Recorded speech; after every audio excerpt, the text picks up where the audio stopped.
제 이름은 김성철이었어요. 지금은 그게 제 진짜 이름이 아니에요. 다시는 공개적으로 제 진짜 이름을 쓸 수 없어요. 그 강을 건넌 지 몇 년이 지났는데 제 얼굴은 아직도 북한의 수배전단에 나와 있어요. 12년 동안 군 지휘관으로 있으면 그렇게 되죠. 그래서 이제 저는 다른 사람이에요. 새 이름, 새 정체성, 새 삶. 근데 옛날 삶은 매주 거짓 보고서에 서명하던 완벽한 군복을 입은 그 규율 잡힌 지휘관은 매일 저를 괴롭혀요. 그리고 다음 30분 동안 세 가지를 말씀드릴게요.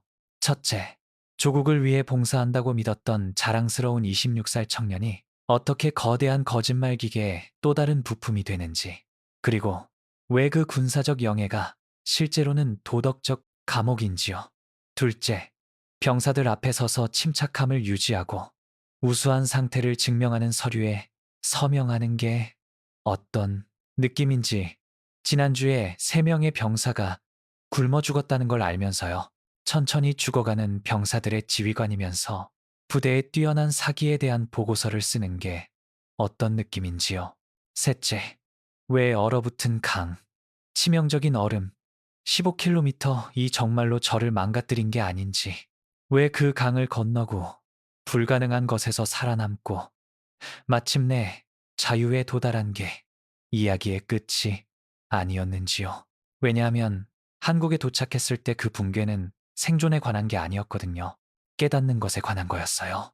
정말로 깨닫는 것, 단순히 지적으로 아는 게 아니라 제 존재의 모든 섬유로 느끼는 것, 제 자유를 위해 다른 사람들이 치른 대가를요. 제 것을 구하기로 선택해서 파괴한 삶이 얼마나 많은지를요. 근데 그 순간을 이해하려면 제가 어떻게 거기에 도착했는지 이해하셔야 해요. 그리고 그건 종이 한 장으로 시작해요. 검은 잉크로 쓰인 5개의 이름, 탄광으로 보내질 5명의 병사, 그리고 그날 밤 내린 결정이 모든 걸 바꿀 거였어요. 울었어요. 애기처럼 울었습니다. 그게 제가 한국 땅을 밟고 나서 제일 먼저 한 행동이었어요.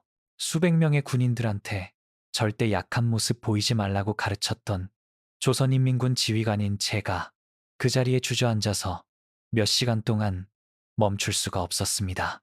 근데 그 이유가 여러분이 생각하시는 그게 아니에요. 안도감? 아니었어요. 드디어 자유를 얻었다는 기쁨? 그것도 아니었습니다. 훨씬 더 어두운 거였어요. 얼어붙은 그 강을 15km나 건너면서 한 발 한 발 내디딜 때마다 이번이 마지막이겠구나 생각하면서 가슴속 깊이 묻어뒀던 그 무언가. 있잖아요. 북한에서 군 지휘관으로 산다는 건 매일같이 두 개의 모순된 진실을 머릿속에 담고 사는 거예요. 첫 번째 진실은 훈련장에서 목청껏 외치는 거죠. 우리가 세계에서 가장 강한 군대다. 혁명을 수호한다. 내 밑에 있는 모든 군인들이 조국을 위해 기꺼이 목숨 바칠 거다. 그런데 말이죠. 두 번째 진실이 있어요. 절대 입 밖으로 꺼낼 수 없는 진실. 3일 동안 굶은 병사들의 푹 꺼진 눈빛 속에서 보이는 진실. 탄약고를 점검하러 갔다가 총알보다 쥐가 더 많은 걸 보면서 느끼는 진실. 저는 그 2개의 진실을 12년 동안 안고 살았어요. 그러다가 12월의 어느 날 밤, 제 인생에서 가장 위험한 결정을 내렸습니다. 두만강을 건너기로 한 거예요. 언제 깨질지 모르는 얼음 위를 15km, 장비도 없이, 도움도 없이, 그냥 저 혼자, 그리고 어둠. 근데 제가 그날 밤을 어떻게 살아남았는지 말씀드리기 전에 여러분이 꼭 알아야 할 게 있어요. 탈북자가 되기 전에 제가 누구였는지. 그걸 먼저 이해하셔야 해요. 왜냐면요. 그 강을 건넌 사람은 이미 첫 발을 내딛기 훨씬 전부터 망가져 있었거든요.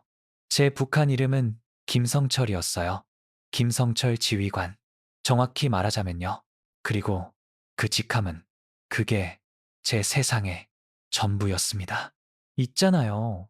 북한 군대에서 지휘관이라는 건 그냥 계급이 아니에요. 완전한 정체성 그 자체죠. 숨쉬는 공기, 걷는 방식, 심지어 사람들 바라보는 눈빛까지. 왜냐하면 북한에서 군대는 단순히 군사 조직이 아니거든요.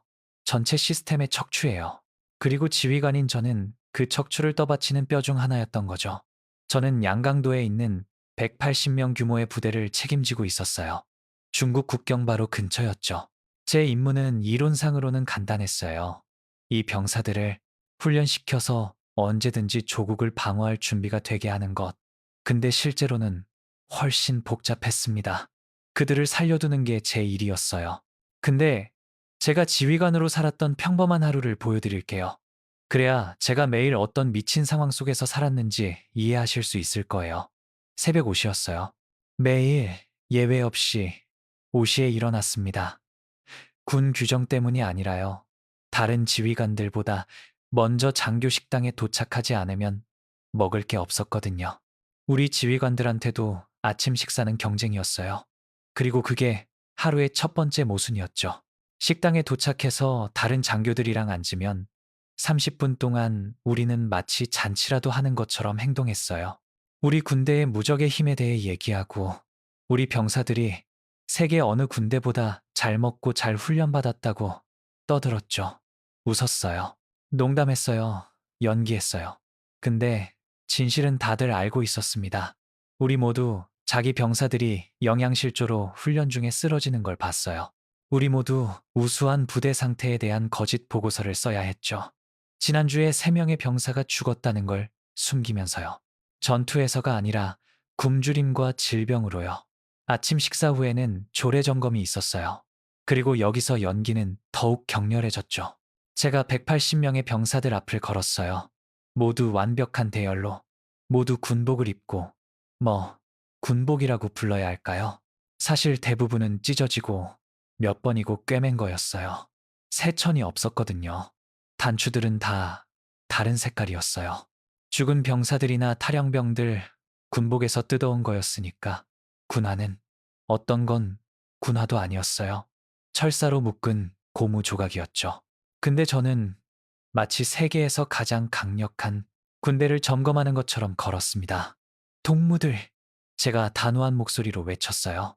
오늘 우리는 우리의 사랑하는 조국을 위협하는 미제 제국주의자들에 맞서 싸울 준비를 합니다. 그들이 일제히 대답했죠. 네, 지휘관 동지. 우리는 목숨을 바칠 준비가 되어 있습니다. 대본이었어요. 우리 모두가 외운 대본. 거짓말인 걸 알면서도 매일 반복하는 대본. 근데 절대 큰 소리로 말할 수 없는 거였죠. 왜냐하면 북한에 대해 외부 사람들이 이해 못하는 게 있거든요. 모두가 맹목적으로 시스템을 믿는 게 아니에요. 모두가 알고 있어요. 단 한 사람이라도, 딱 한 사람이라도 연기를 멈추면 우리 모두 무너진다는 걸요. 마치 연극 무대에 있는 것 같은 거예요. 모든 배우들이 이 연극이 거짓인 걸 알지만 한 명이라도 멈춰서 큰 소리로 그걸 말하면 그 사람만 죽는 게 아니에요. 그 가족 전체를 죽여요. 이웃들을 죽여요. 지난 3년간 그 사람 근처에 있었던 사람 모두를 죽여요. 그래서 계속 연기하는 거예요. 조례 점검 후에는 체력 훈련이 있었습니다. 그리고 여기서 제 마음이 매일 부서졌어요. 아무도 눈치채지 못하게요. 저는 그 병사들을 뛰게 해야 했어요. 팔굽혀 펴기, 윗몸 일으키기, 강행군을 시켜야 했죠. 그들을 전쟁 기계처럼 훈련시켜야 했어요. 근데 진실은 그들 대부분이 간신히 서 있을 수 있는 상태였다는 거예요. 특히 한 병사가 있었어요. 김정수, 19살이었죠. 6개월 전에 제 부대에 왔는데 그 6개월 동안 제가 그를 지켜봤어요. 에너지 넘치던 청년에서 거의 걸어다니는 해골로 변하는걸요. 눈이 푹 꺼졌어요. 뺨이 너무 얇아서 턱뼈의 정확한 모양이 보였죠. 손이 끊임없이 떨렸어요. 두려움 때문이 아니라 순수한 육체적 쇠약 때문에요. 어느 날 지구력 훈련 중에 정수가 쓰러졌어요. 그냥 뛰던 중간에 바닥에 쓰러진 거예요. 아무 말도 안 했어요. 소리도 안 질렀어요. 그냥 쓰러졌어요. 마치 줄이 끊긴 인형처럼요. 저는 그한테 달려갔어요. 그의 몸 옆에 무릎 꿇었죠. 다른 병사들은 계속 뛰었어요. 허락 없이 멈추면 처벌받는다는 걸 알았으니까요.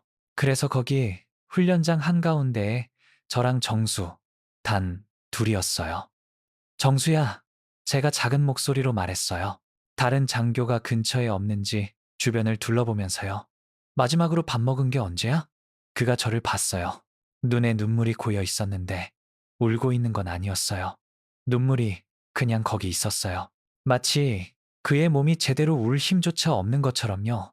3일 전입니다. 지휘관 동지. 그가 속삭였어요. 마지막 배급이 3일 전이었습니다. 3일. 그리고 지금도 저를 괴롭히는 부분이 바로 이거예요. 저는 그가 3일 동안 굶었다는 걸 알고 있었어요. 보급 기록을 봤거든요. 그 주에 부대에 도착한 식량이 얼마인지 정확히 알고 있었어요. 충분하지 않다는 것도 알았죠. 근데 그럼에도 불구하고 바로 그날 아침에 저는 공식 보고서를 작성했어요. 제 병사들이 모두 잘 먹고 최상의 컨디션이라고요. 왜냐하면 그 보고서를 쓰지 않으면, 진실을 인정하면 저만 벌 받는 게 아니거든요. 제 부대 전체가 벌을 받아요. 우리가 가진 얼마 안 되는 배급마저 빼앗길 거예요. 더 나쁜 곳으로 전출되거나 최악의 경우 사보타주 혐의로 고발당하죠. 그래서 계속 거짓말을 한 거예요. 정수를 일으켜 세우는 걸 도왔어요. 제 그날 배급의 절반을 그의 주머니에 몰래 넣어줬죠. 다른 사람들이 안 보게요. 의무실에 가서 배탈 났다고 거짓말하고 몇 시간 쉬라고 했어요. 그리고 다시 강하고 냉혹한 지휘관의 가면을 썼습니다. 근데 그날 밤 제 방에 혼자 있을 때 침대 끝에 앉아서 몇 시간 동안 제 손을 바라봤어요. 왜냐하면 이 손이, 방금 정수를 도와준 바로 이 손이 그의 상태에 대해 거짓말하는 보고서에 서명한 손이기도 했거든요. 내일도 모레도 그 다음 날도 계속 거짓 보고서에 서명할 손이었어요. 저는 뭐가 된 거죠? 그냥 지휘관이 아니었어요. 거대한 거짓말 기계의 톱니바퀴였던 거예요. 자기 자식들을 잡아먹고 뼈를 뱉어내면서 혁명의 영광에 대한 노래를 부르는 기계요. 그리고 최악은 제가 그걸 잘하게 됐다는 거예요. 거짓말을 잘하게 됐어요. 연기를 잘하게 됐죠. 굶어 죽어가는 청년의 눈을 바라보면서 괜찮다고, 그냥 더 강해지고 더 규율 있어야 한다고 말하는 걸 잘하게 됐어요. 그날 밤 제 안에서 뭔가가 변했어요. 갑자기 탈북하기로 결심한 게 아니었어요. 깨달음의 순간도 아니었죠. 더, 이렇게 말해야 할까요? 마치 제 양심 주위에 쌓아둔 벽에 균열이 생긴 것 같았어요. 작은 균열이었지만 한 번 생기면 다치지 않아요. 계속 확장되기만 하죠. 그리고 다음 몇 달 동안 그 균열은 갈라진 틈이 됐어요. 틈은 파열이 됐고요. 그 파열은 결국 저를 완전히 파괴할 거였어요. 근데 그 일이 일어나기 전에, 그 얼어붙은 강을 건너기로 최종 결심하기 전에 뭔가 일어날 거였어요. 제 머릿속에 있는 두 개의 모순된 진실을 안고 더 이상 살 수 없게 만드는 일이요. 선택을 강요당할 일이요. 그리고 그 선택은 모든 걸 바꿀 거였어요.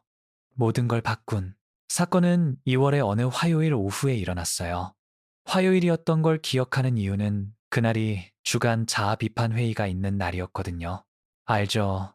모든 장교들이 원 모양으로 앉아서 돌아가면서 사상적 약점과 불순한 생각을 집단 앞에서 고백하는 그 회의요. 순수한 연극이었죠, 당연히. 우리 모두 고백할 사소한 잘못을 지어냈어요. 동무들, 이번 주에 제가 게을러서 10분 늦게 일어난 순간이 있었음을 인정합니다. 그런 식으로요. 겸손해 보일 만큼 작은 잘못이지만 진짜 문제가 될 만큼 크지 않은 거죠. 근데 그 화요일은 달랐어요. 회의실에 있었어요. 벽은 노출된 콘크리트였고 앞쪽 벽에는 최고 지도자님의 거대한 초상화가 우리를 내려다보고 있었죠. 6명의 지휘관이 나무 탁자 주위에 앉아 있었는데 그 탁자는 흠집과 긁힌 자국이 너무 많아서 마치 전쟁을 살아남은 것 같았어요. 박 상급 지휘관이 회의를 주재하고 있었습니다. 박동진은 50대 정도 되는 사람이었는데 돌처럼 딱딱한 얼굴에 오른쪽 눈썹을 가로지르는 흉터가 있었어요. 냉혹하기로 유명했죠. 눈 하나 깜짝 안 하고 병사를 정치범 수용소로 보낼 수 있는 그런 부류의 장교였어요. 3번의 고백을 거쳤어요. 전부 거짓이었고 전부 하찮은 것들이었죠. 저도 이미 머릿속으로 제 거짓 고백을 준비하고 있었어요. 성공적인 훈련 후에 지나친 자부심을 가진 생각을 했다는 내용으로요. 그런데 박동지가 뭔가를 말했어요. 그 방의 온도가 10도는 떨어진 것 같았죠. 동무들, 그가 차갑고 절제된 목소리로 말했어요. 오늘은 좀 더 심각한 것에 대해 얘기하겠습니다. 진정한 충성과 가짜 충성에 대해서요. 우리 모두 긴장했어요. 상급 지휘관이 자아 비판 회의에서 가짜라는 단어를 쓰면 누군가는 파멸할 거라는 뜻이거든요. 박동지가 의자에 등을 기댔고 그의 눈이 천천히 탁자 주변을 돌면서 우리 각자에게 몇 초씩 멈췄어요. 마치 포식자가 어느 먹잇감을 먼저 공격할지 결정하는 것 같았죠. 이 연대에 문제가 있습니다. 그가 계속했어요. 규율 문제요. 그리고 그 문제는 여러분, 지휘관들이 병사들에게 너무 무르게 구는 것에서 시작됩니다. 제 위가 뒤틀렸어요. 이게 어디로 향하는지 정확히 알았거든요. 지난달 의무 보고서를 검토했습니다. 박동지가 서류철을 꺼내서 탁자 위에 펼쳤어요. 그리고 매우 흥미로운 걸 발견했습니다. 김성철 지휘관 동지는 제 이름을 말했어요. 제 빌어먹을 이름을요. 지난달에 23명의 병사를 의무실에 보냈습니다. 23명. 여기 계신 달은 어느 지휘관보다 2배 이상이에요. 모든 시선이 저한테 쏠렸어요. 그 시선들이 칼처럼 느껴졌죠. 어떤 건 호기심이었어요. 어떤 건 안도감이었죠. 자기가 타깃이 아니라서요. 어떤 건 심지어 만족감이었어요. 제 몰락이 그들의 잠재적 승진을 의미하니까요. 김 지휘관, 박 동지가 앞으로 몸을 숙였어요. 왜 당신 병사들은 그렇게 약한지 설명해 주시겠습니까? 약하다고 말하는 방식이 비난으로 가득 차 있었어요. 병사들에 대해 묻는 게 아니었어요. 저를 비난하는 거였죠. 너무 무르다고, 혁명에 대한 잠재적 배신자라고요. 그 순간 2가지 선택지가 있었어요. 첫 번째 선택, 제 병사들을 방어하는 것, 진실을 말하는 것. 그들이 약한 이유는 우리 모두가 굶어 죽고 있기 때문이고, 시스템이 망가졌기 때문이고, 이 모든 게 거대한 거짓말이기 때문이라고 설명하는 것. 그 선택은 날이 밝기 전에 저를 정치범 수용소로 보낼 거예요. 2번째 선택, 제 병사들을 배신하는 것, 그들을 비난하는 것, 그들이 게으르고 규율이 없고 더 강한 훈련이 필요하다고 말하는 것. 그 선택은 저를 살아있게 하고 제 계급을 지켜줄 거예요. 제가 뭘 선택했는지 아세요?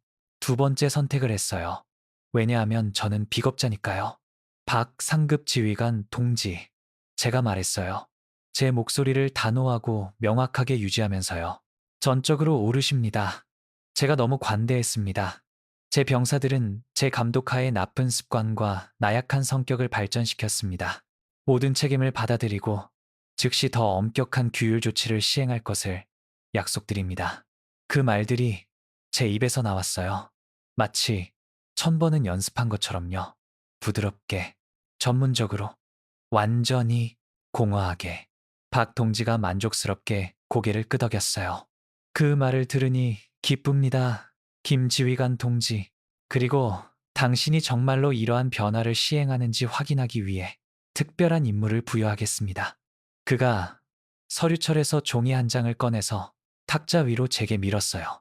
이것은 당신 부대에서 이번 달에 의무실을 3번 이상 방문한 5명의 병사 이름입니다. 내일부터 이 5명의 병사는 아오지 탄광으로 전출됩니다. 세상이 멈췄어요. 아오지.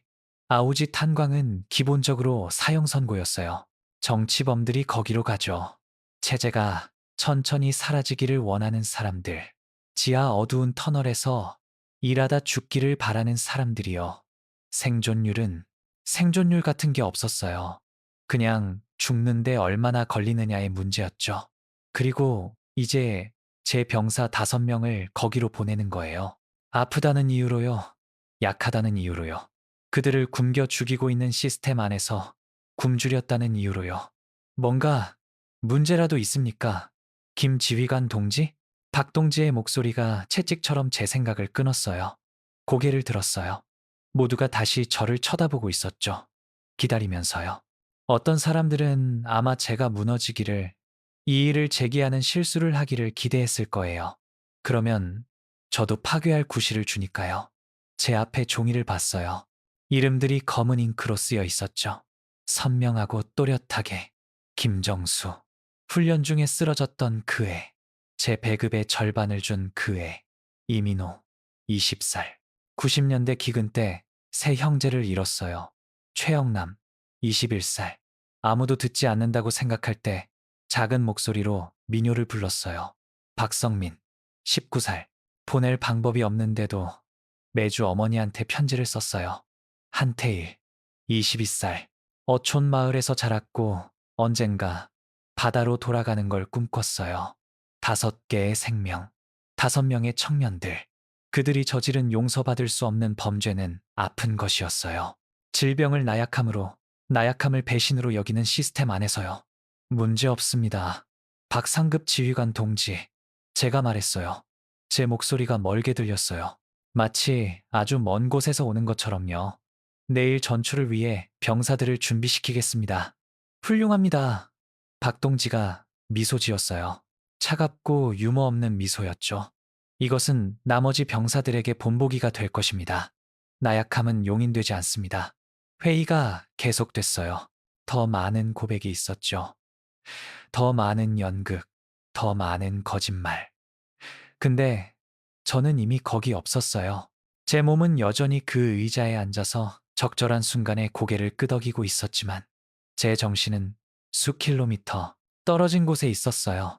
회의가 마침내 끝났을 때 로봇처럼 제 사무실로 걸어갔어요. 제 발이 길을 알고 있었죠. 제 다리가 의식적인 지시 없이 움직였어요.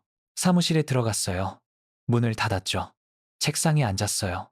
그리고 그 5개의 이름이 적힌 종이를 봤어요. 24시간이 있었어요. 24시간 후에는 이 5명의 병사들을 깨워서 전출된다고 말하고 탄광에서 느리고 고통스럽게 죽도록 그들을 넘겨야 했어요. 제가 말할 때 그들의 얼굴을 상상할 수 있었어요.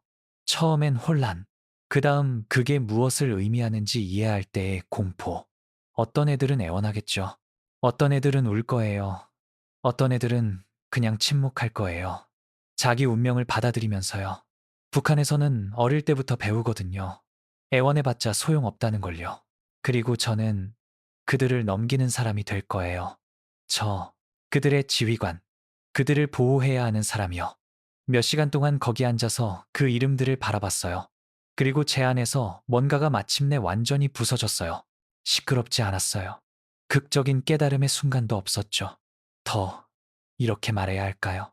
너무 오래 긴장 상태에 있던 밧줄이 그냥 풀어질 때까지 헤어지다가 끊어지는 것 같았어요. 그리고 그 파열의 순간에 완벽하게 명확한 생각이 들었어요. 더 이상은 못하겠어. 이 애들을 죽으러 보낼 수 없어. 이 시스템 안에서 하루도 더 살 수 없어. 이런 사람으로 계속 있을 수 없어. 근데 외부 사람들이 이해하지 못하는 게 있어요. 북한에서 탈북하기로 결심하는 것에 대해서요.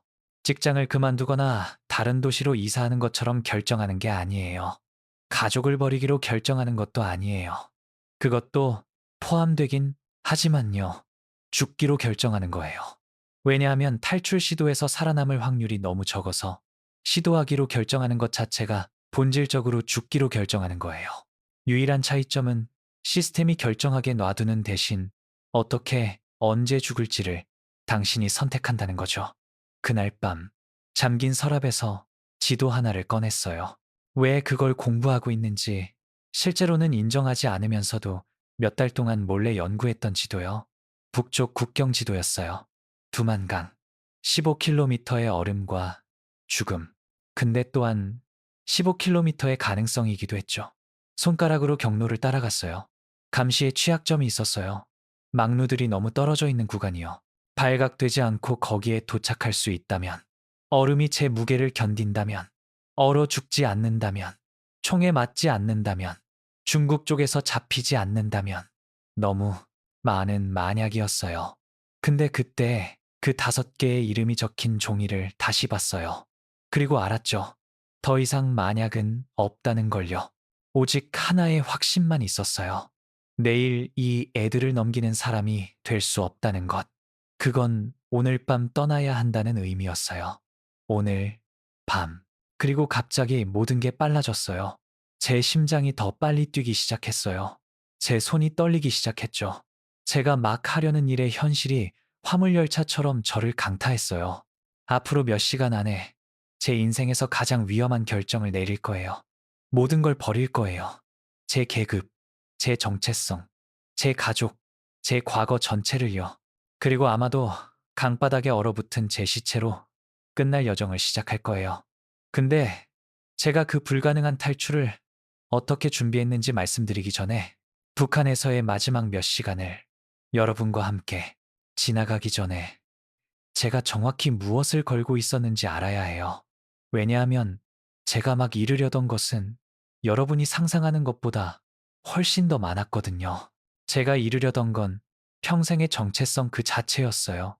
있잖아요. 북한에서는 그냥 개인으로 존재하는 게 아니에요. 당신은 거대한 연결망의 한 점이죠. 가족, 역사, 정치적 연결망이 3대전으로 거슬러 올라가고 3대 후까지 이어지는 거예요. 우리는 그걸 성분이라고 불러요. 당신의 존재 전부를 결정하는 신분 제도죠. 그리고 제 성분은 좋았어요. 아주 좋았죠. 제 할아버지는 한국전쟁 당시 전쟁 영웅이었어요. 압록강 전투에서 미제와 싸우셨고 김일성 수령님께 직접 훈장을 받으셨죠. 그 훈장이 우리 가족에게 3대에 걸친 상대적 특권을 사준 거예요. 북한에서 상대적 특권이라는 건 다른 사람들보다 조금 덜 빨리 굶어 죽는다는 뜻이에요. 당신 자식들이 더 나은 학교에 갈 수 있다는 뜻이죠. 논에서나 탄광에서 등골이 부러지는 일이 아닌 직업을 가질 수 있다는 뜻이에요. 군 지휘관이 될 수 있다는 뜻이죠. 근데 그건 또 당신의 모든 행동이 더 면밀히 감시받는다는 뜻이기도 해요. 잃을 게 있으면 체제는 정확히 어떻게 당신을 통제할지 알거든요. 모든 걸 빼앗겠다고 위협하면서요. 저한테는 아내가 있었어요. 이름은 이혜진이었죠. 5년 전에 군관사에서 작은 결혼식을 올렸어요. 그녀는 다른 장교의 딸이었고 우리 가족들이 반쯤 주선한 결혼이었어요. 북쪽 군인 집안에서 흔한 일이죠. 처음에 우리 결혼은 로맨스라기보다는 실용적인 동반자 관계였어요. 근데 시간이 지나면서 우리 사이에 진짜 뭔가가 자랐어요. 영화에서 보는 그런 열정적인 사랑은 아니었지만 진짜였어요. 당신을 아는 사람, 설명하지 않아도 당신의 세상을 이해하는 사람의 따뜻함이었죠. 혜진이는 초등학교 교사였어요. 7살 아이들한테 수학을 가르쳤죠. 매일 밤 집에 돌아오면 학생들 이야기를 해줬어요. 한 아이가 몇 주 동안 고생하다가 마침내 분수를 이해했다는 얘기. 다른 아이가 밥이 없는 친구한테 자기 점심의 절반을 나눠줬다는 얘기. 인간성을 짓밟도록 설계된 시스템 안에서의 작은 인간적인 행동들이었죠. 그녀는 알고 있었어요. 전부는 아니지만 충분히 알았죠. 제가 안에서 부서져 있다는 걸 알았어요. 천장을 바라보며 잠 못 이루는 밤들이 있다는 것, 큰 소리로 말할 수 없는 생각들과 씨름한다는 걸요. 절대 압박하지 않았어요. 직접 묻지도 않았죠. 근데 가끔 작은 방의 어둠 속에서 그녀가 제 손을 잡고 꽉 쥐었어요. 그리고 그게 제가 덜 외롭다고 느끼기에 충분했어요. 그날 밤, 그 운명적인 회의 후에 집에 도착했을 때 그녀는 부엌에서 저녁을 준비하고 있었어요. 배추국 냄새가 아파트를 채웠죠. 항상 집이라는 의미였던 냄새였어요. 성철아? 부엌에서 저를 불렀어요. 늦었네. 괜찮아? 현관문에 서서 복도 너머로 그녀를 바라봤어요. 그녀는 저한테 등을 보이고 있었고 가스레인지 위에 냄비를 저었어요. 머리는 단순한 포니테일로 묶여 있었죠. 그녀가 좋아하는 회색 스웨터를 입고 있었는데 새 걸 구할 수 없어서 3번이나 기운 거였어요. 그 순간 깨달았어요. 이게 그녀를 보는 마지막이라는 걸요. 괜찮아. 거짓말했어요. 왜냐하면 그게 제가 하는 일이었거든요. 거짓말하는 게 숨 쉬는 것만큼 자연스러웠어요. 그날 밤 그녀와 함께 저녁을 먹었어요. 침묵 속에서 먹었죠. 평소처럼요. 우리 사이의 침묵은 결코 불편하지 않았어요. 충분히 많은 말을 나눈 두 사람 사이에 존재하는 그런 침묵이었죠. 매 순간을 대화로 채울 필요가 없는 거요. 근데 그날 밤 침묵의 매 초가 작별처럼 느껴졌어요. 말하고 싶었어요. 신이시여, 얼마나 말하고 싶었는지. 그 종이에 적힌 5개의 이름에 대해 얘기하고 싶었어요. 얼어붙은 강과 제 서랍 속 지도에 대해 얘기하고 싶었죠. 몇 시간 후에 모든 걸 바꿀 일을 할 거라고, 그녀를 위험에 빠뜨릴 거라고, 그녀의 삶도 아마 파괴할 거라고 말하고 싶었어요. 근데 할 수 없었어요. 왜냐하면 말하면 그녀가 공범이 되거든요. 그리고 제가 잡히면 잡힐 확률이 높았는데 그녀는 신문받을 거예요. 고문당하고요. 저를 고발하지 않았다는 이유로 처형당할 수도 있죠. 그래서 입을 다물었어요. 그리고 그 결정, 그 침묵이 다른 어떤 것보다 지금도 저를 괴롭혀요. 저녁 식사 후에 그녀는 일찍 자러 갔어요. 여러 선생님들이 아파서 학교에서 긴 시간 일하고 있었거든요. 자러 가기 전에 제 볼에 키스했어요. 너무 늦게까지 깨어 있지 마. 작은 미소를 지으며 말했죠. 안 그럴게. 또 거짓말했어요. 2시간을 기다렸어요. 방에서 그녀의 숨소리를 들으면서요. 깊이 잠들었는지 확인하면서요. 그리고 준비를 시작했어요. 근데 탈북 준비를 한다는 건요. 가방을 쌀 수가 없어요. 사진이나 추억을 가져갈 수 없죠. 무게 1g이 얇은 얼음 위에서 뜨는 것과 깨지는 것의 차이가 될 수 있거든요. 그럼 평생을 버릴 때 뭘 가져가나요? 옷? 제가 가진 가장 따뜻한 겹옷들이요.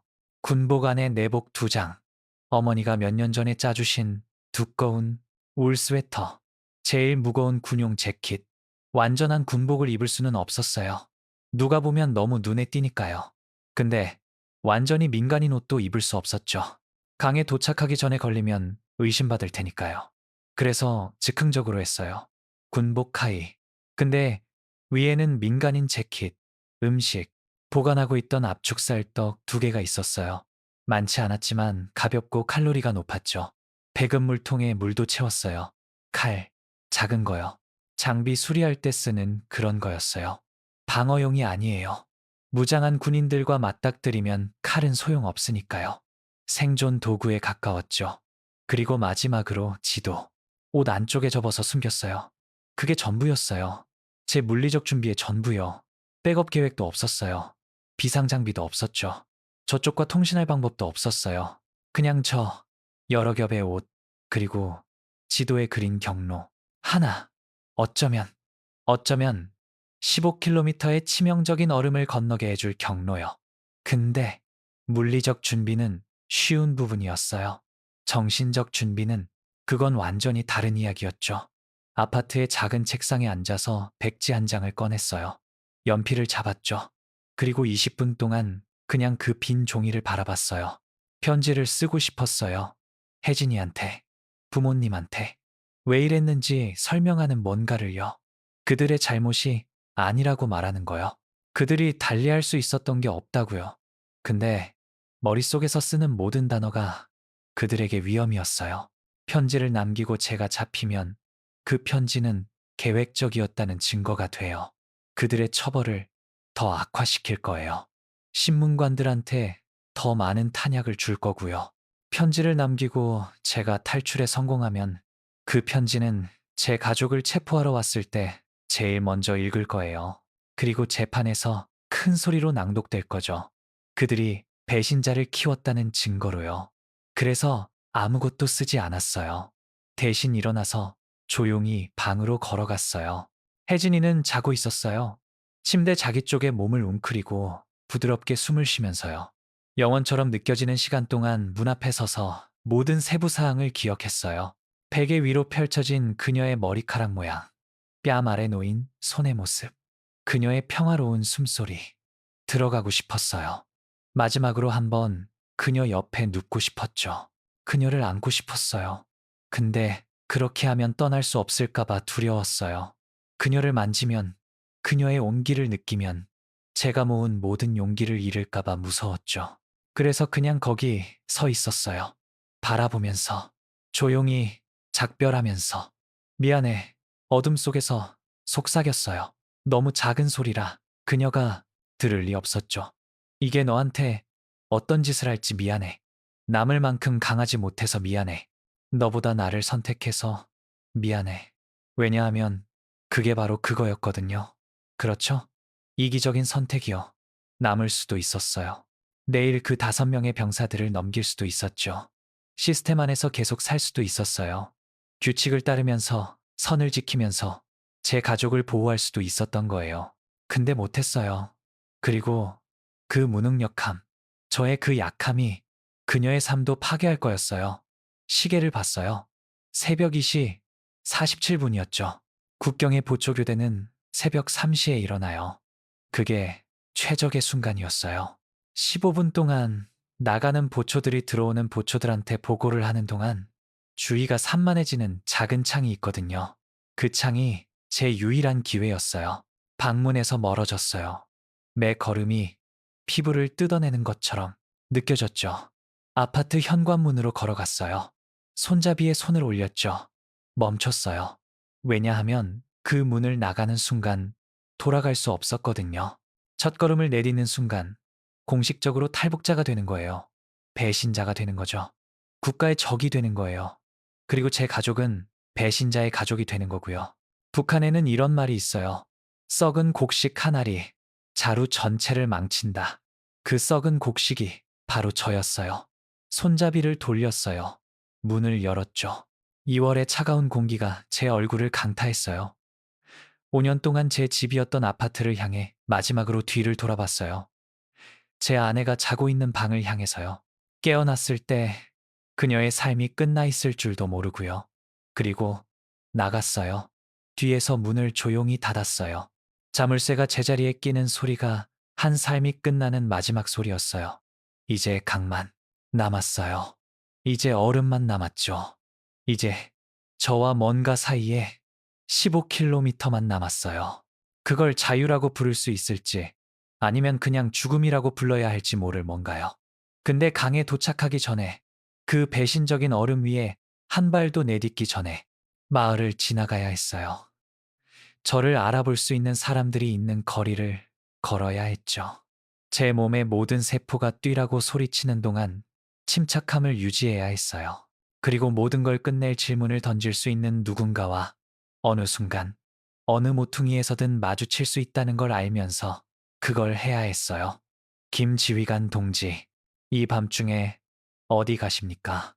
그리고 그 마을을 걷는 시간은 순수한 공포의 그 30분은 강이 기회를 갖기도 전에 저를 거의 죽일 뻔했어요. 마을은 죽어 있었어요. 그게 유일한 표현 방법이에요. 새벽 2시 50분. 우리 작은 국경 도시의 거리는 너무나 조용해서 제 숨소리가 세상에서 가장 큰 소리처럼 들렸어요. 창문에 불빛이 없었어요. 사람들이 자고 있어서가 아니라 전기가 없었거든요. 북한에서 전기는 예측 불가능한 주기로 와요. 가끔 하루에 2시간, 가끔은 일주일 동안 아예 안 와요. 그날 밤은 모든 게 어두웠어요. 그건 동시에 좋기도 하고 나쁘기도 했죠. 좋은 건 창문에서 아무도 저를 제대로 볼 수 없다는 거였어요. 나쁜 건 저도 앞에 뭐가 있는지 볼 수 없다는 거였죠. 제가 내딛는 모든 걸음이 침묵 속에서 폭발처럼 들렸어요. 구나 밑에서 눈이 으스러지는 소리, 재킷이 스치는 소리, 제 숨소리조차 배신하는 것 같았어요. 마치 숨을 내쉴 때마다 여기 탈북자 있습니다 라고 소리치는 것처럼요. 정확히 맞는 속도로 걸어야 했어요. 너무 빠르면 의심스러워 보이니까요. 너무 느리면 더 오래 노출되니까요.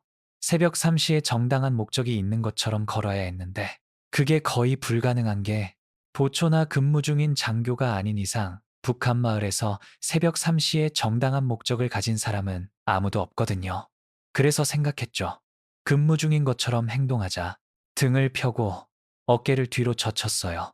12년 동안 연습한 표정을 지었죠. 정확히 있어야 할 곳에 있고 정확히 해야 할 일을 하는 군 지휘관의 얼굴이요. 누가 보면 죄책감이 아니라 권위를 봐야 했어요. 첫 번째 블록이 제 인생에서 가장 길었어요. 지나가는 모든 집이 잠재적 위협처럼 느껴졌죠. 모든 어두운 창문마다 눈이 지켜보고 있다고 상상했어요. 모든 문마다 갑자기 열려서 누군가 나와서 물어볼 거라고 상상했죠. 근데 아무 일도 안 일어났어요. 두 번째 블록은 더 나빴어요. 왜냐하면 거기가 이 대위가 사는 곳이었거든요. 박 상급 지휘관 밑에 장교 중 한 명이요. 이 대위는 편집증과 불면증으로 유명했어요. 혼자서 마을을 순찰하며 수상한 활동의 징후를 찾는 밤들이 있었죠. 그의 집에 가까워졌을 때 속도를 줄였어요.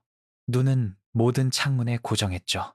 어떤 움직임이든 불빛의 징후든 찾으면서요. 아무것도 없었어요. 그의 집 앞을 지나면서 머릿속으로 걸음을 세웠어요. 하나, 둘, 셋, 넷, 다섯. 그의 집에서 10걸음 떨어진 곳에서 소리를 들었어요. 삐걱거리는 소리, 얼어붙었어요. 제 몸의 모든 근육이 긴장했죠. 손이 본능적으로 주머니 속 칼로 갔어요. 기다렸어요. 5초, 10초, 15초. 또 다른 삐걱거림. 이번엔 더 선명했어요. 그리고 봤어요. 고양이. 빌어먹을 길고양이가 나무 울타리 끝을 걷고 있었고 무게의 낡은 판자들이 삐걱거리는 거였어요. 참고 있던 줄도 몰랐던 한숨을 내쉬었어요. 심장이 너무 세게 뛰어서 목에서, 관자놀이에서, 손가락 끝에서 느껴졌어요. 계속 걸었어요. 세 번째 블록, 네 번째, 다섯 번째. 각각이 자기만의 고문이었어요. 왜냐하면 블록을 지날 때마다 마을 끝에 더 가까워졌고 그건 돌아갈 수 없는 지점에 더 가까워진다는 의미였거든요. 그리고 교차로에 도착했어요. 결정을 내려야 하는 교차로요. 오른쪽 경로는 더 짧았어요. 20분이면 강에 도착할 거예요. 근데 밤새 2명의 병사가 근무하는 2차 보초소, 바로 옆을 지나가야 했죠.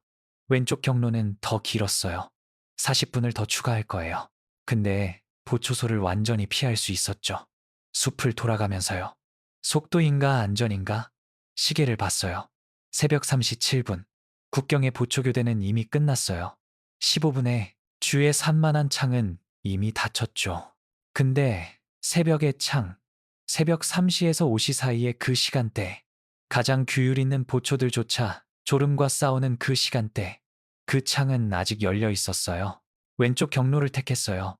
왜냐하면 살아서 도착하는 게 빨리 도착하는 것보다 가치가 있었거든요. 길은 마을 끝으로 이어졌고 그 다음 숲으로요.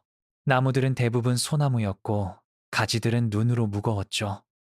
달은 구름에 부분적으로 가려져 있어서 숲이 그림자의 미로가 됐어요.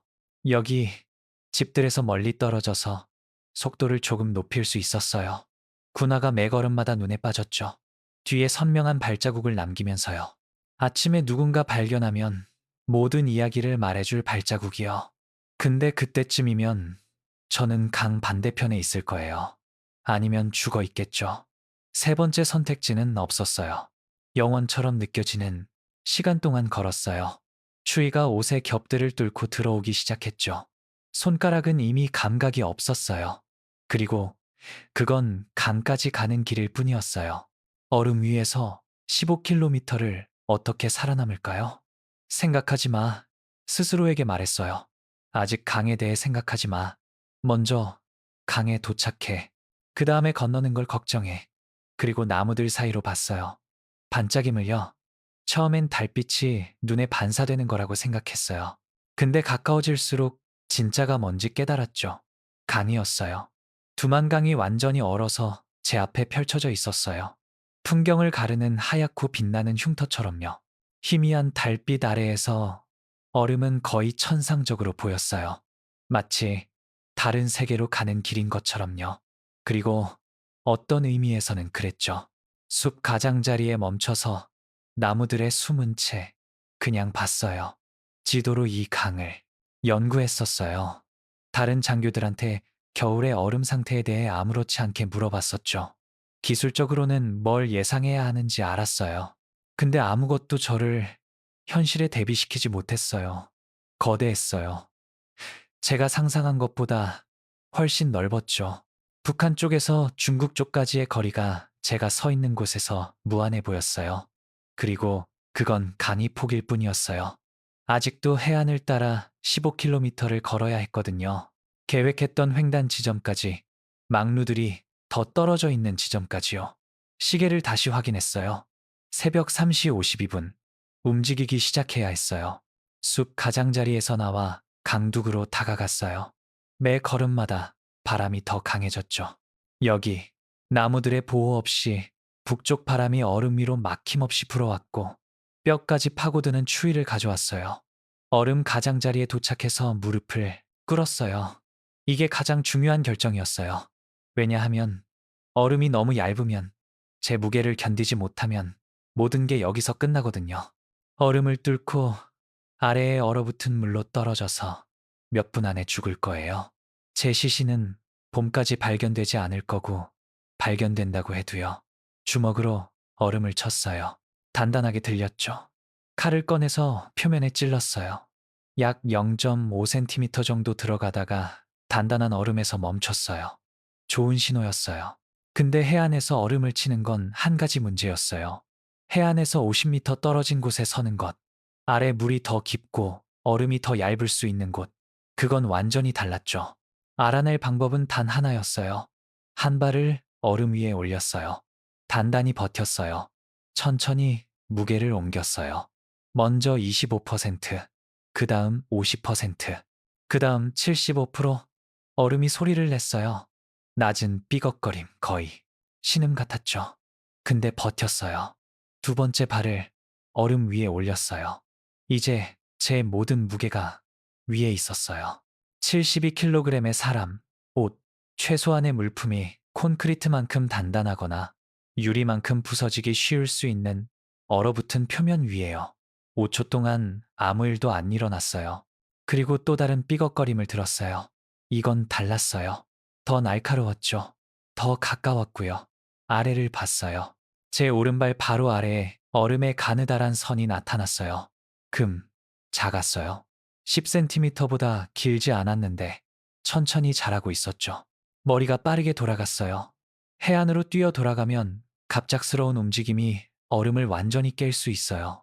가만히 있으면 금이 어쨌든 확장되어서 떨어질 수 있고요. 움직여야 했어요. 근데 천천히 움직여야 했죠. 극도로 천천히 오른발을 들어 올렸어요.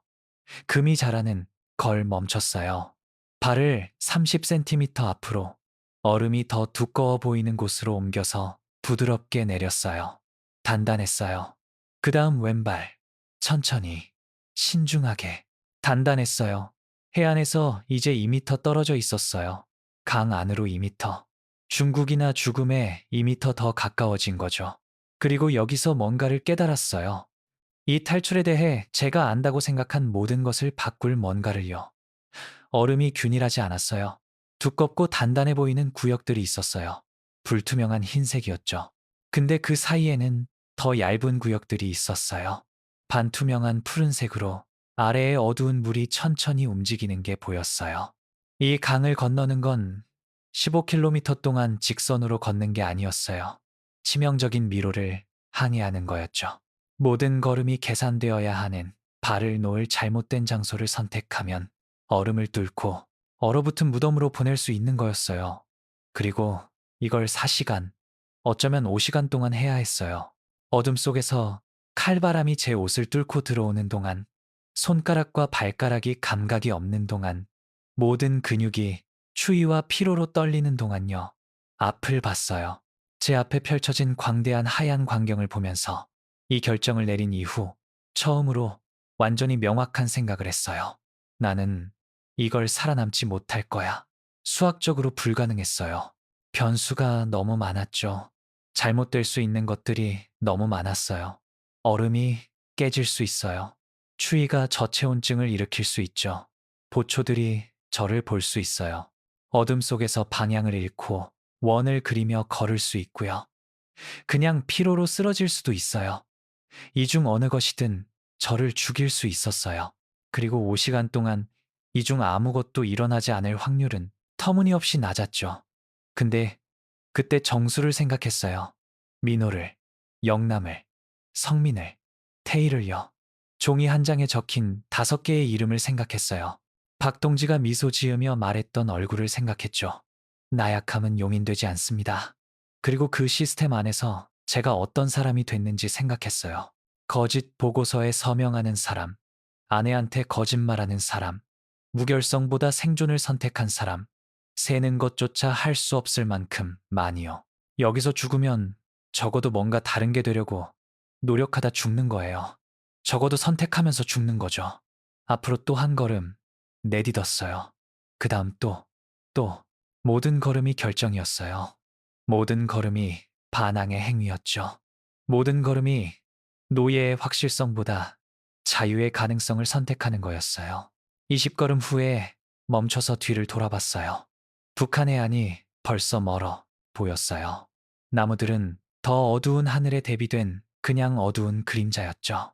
그 세상과 제가 가졌던 어떤 연결도 저와 그것 사이에 놓는 매 미터마다 끊어지고 있었어요. 다시 앞을 봤어요. 아직 중국 해안을 볼 수 없었어요. 너무 멀었고 어둠과 거리 속에 숨겨져 있었죠.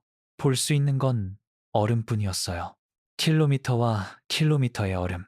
계속 걸었어요. 처음 100미터가 제 인생에서 가장 무서웠어요. 왜냐하면 모든 소리, 모든 삐걱거림, 제 아래 얼음의 모든 신음이 제 심장을 뛰게 했거든요. 근데 점점 얼음의 언어를 이해하기 시작했어요. 깊고 울리는 삐걱거림은 정상이었어요.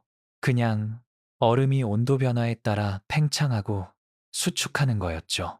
날카롭고 가까운 삐걱거림은 경고였어요. 한 점에 너무 많은 무게를 싣고 있거나 더 얇은 얼음 위에 있다는 뜻이었죠. 그리고 절대 듣고 싶지 않은 소리들이 있었어요. 금이 빠르게 퍼지는 소리, 얼음이 깨지는 소리, 아래에서 물이 움직이는 소리, 리듬을 개발했어요. 걸음 멈춤 듣기, 걸음 멈춤 듣기. 빠르지 않았어요. 아마 이 속도로 시간당 1km밖에 못 갔을 거예요. 근데 살아있고 느린 게 죽고 빠른 것보다 나았어요. 1시간쯤 지났을 때 경로 같은 걸 찾았어요. 더 두꺼운 얼음 구역들이 패턴을 형성하는 경향이 있었어요. 강을 가로지르는 자연스러운 길처럼요. 그걸 따라가면 조금 더 빠르게, 조금 더 자신 있게 움직일 수 있었죠. 근데 가장 좋은 구역에서도 완전한 주의를 멈추지 않았어요. 왜냐하면 강은 용서하지 않거든요. 한순간의 주의산만, 부주의한 한 걸음, 그리고 모든 게 끝나요. 그리고 3km쯤 갔을 때 어떤 온도보다 더 제 피를 얼게 만드는 소리를 들었어요. 목소리들, 북한 해안에서 왔고, 얼음을 통해 전달되고, 얼어붙은 풍경의 이상한 음향으로 증폭됐어요. 한국어를 말하는 목소리들, 군사 언어의 정확한 케이던스로 말하는 목소리들, 보초들, 바닥에 몸을 던졌어요. 얼음에 납작 엎드렸죠. 제 얼굴에 닿은 얼음의 즉각적인 추위는 뺨을 때리는 것 같았지만 움직이지 않았어요. 숨도 안 쉬었어요. 목소리들이 계속됐어요. 단어는 구별할 수 없었지만 톤은 들을 수 있었죠. 평범했어요. 지루했고요. 일상적인 순찰 중인 보초들이었어요. 추위에 대해 불평하고 아마 근무가 끝날 때까지 분을 세고 있었을 거예요. 그들한테는 일상적이었죠. 저한테는 생사였어요. 10분은 됐을 시간 동안 움직이지 않고 있었어요. 어쩌면 더요. 매 초가 마지막이 될 수 있을 때 시간은 의미를 잃어요. 마침내 목소리들이 사라졌어요. 보초들이 멀어졌죠. 다른 방향으로 순찰을 계속하면서요. 천천히, 고통스럽게 얼음에서 일어났어요. 제 이마 전체가 얼어붙은 표면에 눌려 있어서 감각이 없었죠. 손이 떨렸어요. 추위 때문만은 아니었어요. 왜냐하면 그 아슬아슬한 순간이 중요한 걸 가르쳐 줬거든요. 이 강에 저 혼자가 아니었어요. 보초들이 해안을 순찰했어요. 아마 관측 지점들이 있을 거예요. 어쩌면 더 두꺼운 구역에서는 얼음 위를 직접 순찰하기도 했을 거고요. 그건 제 아래 얼음이 깨지는 것만 걱정하면 안 된다는 뜻이었어요. 보이는 것도 걱정해야 했죠. 들리는 것도, 잡히는 것도, 이 횡단을 보이지 않게 해야 했어요. 그리고 거기 서 있을 때 그 얼어붙은 강 한가운데 뒤에 킬로미터들이 있고 앞에 더 많은 킬로미터가 있고 추위가 뼈까지 파고들고 위험이 사방에서 저를 둘러싸고 있을 때 깨달았어요. 탈출의 가장 어려운 부분은 육체적인 게 아닐 거라는 걸요. 정신적일 거였어요. 왜냐하면 얼음은 빨리 죽일 수 있거든요. 금, 추락, 얼어붙은 물, 그리고 몇 분 안에 끝나요. 근데 두려움은 천천히 죽여요. 두려움은 실수하게 만들어요. 두려움은 망설이게 하죠. 두려움은 마비시켜요. 그리고 다음 몇 시간 동안 이 불가능한 여정의 다음 킬로미터들 동안 강만큼이나 두려움과 싸워야 했어요. 그리고 그 싸움은 중간 지점에 도달하기도 전에 저를 거의 파괴할 뻔했어요. 정신적인 싸움은 5km 지점쯤에서 시작됐어요. 그 지점까지는 순수한 아드레날린으로 버티고 있었어요. 날카로운 공포, 모든 신경을 깨어있게 하고 모든 감각을 증폭시키는 그런 종류의 공포요. 그런 공포는 살아있게 해줘요. 근데 아드레날린은 영원히 지속되지 않아요. 그리고 그게 사라지기 시작했을 때 훨씬 더 나쁜 뭔가로 대체됐죠. 절망. 있잖아요. 광대하고 치명적인 풍경 속에서 완전히 혼자 있다는 건 인간 정신의 뭔가 근본적인 걸 깨뜨려요. 인간은 극단적인 고립을 위해 설계되지 않았어요. 우리는 사회적 생물이 되도록, 집단 속에 존재하도록, 연결을 가지도록 설계됐죠. 그리고 여기 제가 있었어요. 제 평생 중 가장 혼자였어요. 단순히 물리적으로만 혼자가 아니라 실존적으로 혼자였죠. 제가 알았던 모든 사람, 만들었던 모든 연결, 구축했던 모든 정체성, 그 모든 게 제 뒤 해안에 있었어요. 그리고 제 앞에는 하얀 공허와 죽음의 가능성 외에는 아무것도 없었죠. 혼잣말을 하기 시작했어요. 처음엔 그냥 실용적인 지시였어요. 저 얼음 구역은 안 좋아 보여. 왼쪽으로 가. 좋아. 이제 저거. 저 금 조심해. 근데 그 다음 제 머릿속 목소리들이 변하기 시작했어요. 한 목소리. 생존의 목소리는 계속 말했죠. 계속 가. 한 걸음만 더. 딱 한 걸음만 더. 할 수 있어. 근데 다른 목소리. 더 어두운 목소리가 다른 걸 속삭이기 시작했어요. 뭐 하러? 건넌다고 해도 뭐가 기다리고 있어? 너는 탈북자야. 배신자지. 아무것도 없어. 아무도 아니야. 가족을 파괴했어. 아내를 저주했고 너의 비겁함 때문에 5명의 젊은이들이 탄광으로 갈 거야. 그리고 뭐 하러? 언어도 제대로 못하는 외국에서 도망자로 살려고 그 목소리를 침묵시키려고 했어요. 근데 얼어붙은 강의 절대적인 침묵 속에서 제 생각들 외에는 아무것도 없이 그 목소리는 점점 더 커졌어요. 그리고 그때 추위가 불편함에서 위험한 것으로 변하기 시작했죠. 손가락들이 감각 없는 상태에서 완전히 아무 느낌도 없는 상태로 넘어갔어요. 군화 안에서 발가락을 움직이려고 했는데 움직이고 있는지 아닌지 느낄 수가 없었죠. 얼굴이 너무 얼어서 눈을 깜빡이려고 하면 눈꺼풀이 정상보다 느리게 움직였어요. 마치 붙어 있는 것처럼요. 이건 동상의 징후였어요. 어쩌면 저체온증의 초기 징후일 수도 있었고요. 체온을 만들기 위해 더 빨리 움직여야 한다는 걸 알았어요. 근데 더 빨리 움직인다는 건 덜 조심스럽다는 뜻이었죠. 그리고 이 강에서 덜 조심스럽다는 건 죽음을 의미했어요. 불가능한 함정에 갇혔어요. 그리고 그때 얼음이 저 대신 결정을 내렸어요. 단단해 보이는 구역을 건너고 있었어요. 지금까지 믿을만 했던 큰 불투명한 흰 얼음 구역이요.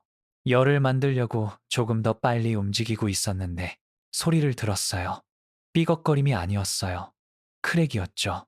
크고 날카로운 소리. 마치 소총 발사 같았어요. 그리고 세상이 제 아래에서 열렸어요. 완전한 붕괴는 아니었어요. 완전한 붕괴였다면 죽었을 거예요. 더 나빴어요. 부분적이었죠. 제 오른발이 얼음을 뚫고 들어갔어요. 얼어붙은 물이 제 발을 1000개의 칼처럼 강타했어요. 충격이 너무 강렬해서 제 정신이 완전히 1초 동안 백지가 됐죠. 생각할 수 없었어요. 숨 쉴 수 없었고요. 그냥 느낄 수만 있었어요. 그 불가능하고 부자연스러운 추위가 제 군화, 양말, 피부를 뚫고 들어오는 걸요. 본능적으로 뒤로 물러나려고 했어요. 발을 물에서 빼려고요. 실수였어요. 뒤로 가는 움직임이 제 무게중심을 바꿨어요. 갑자기 모든 무게가 아직 얇은 얼음 위에 있던 왼발에 실렸죠. 더 많은 삐걱거림을 들었어요. 제가 서 있는 곳에서 번개처럼 퍼져나가는 금들을 봤어요. 떨어질 거였어요. 완전히 뚫고 들어갈 거였죠. 이 강 한가운데에서 여기서 죽을 거였어요. 3분도 안 돼서 제 몸을 죽일 물속에서 얼어 죽으면서요. 시간이 느려졌어요. 그 늘어난 순간에 완벽한 명료함이 있었어요. 제 삶을 하나의 선으로 봤어요. 제가 내린 모든 결정이 그 선의 한 점이었죠. 그리고 모든 그 점들이 정확히 여기로, 이 순간으로, 이 장소로, 얼음의 이 구멍으로 이어졌어요. 혜진이의 얼굴을 봤어요. 마지막 밤 제 뺨에 키스했을 때 그녀의 작고 슬픈 미소를 봤죠. 그녀가 자는 동안 베개 위로 퍼진 머리카락의 모양을 봤어요. 5명의 병사들 얼굴을 봤어요. 정수, 민호, 영남, 성민, 태일, 아오지로 전출된다고 말했을 때 그들의 눈을 봤죠. 박상급 지휘관의 얼굴을 봤어요. 그의 차가운 미소, 나약함은 처벌받아야 한다는 그의 확신을요. 그리고 삶과 죽음 사이에 그 얼어붙은 순간에 생각했어요. 여기서 죽으면 박이 이기는 거야. 여기서 죽으면 시스템이 이기는 거지.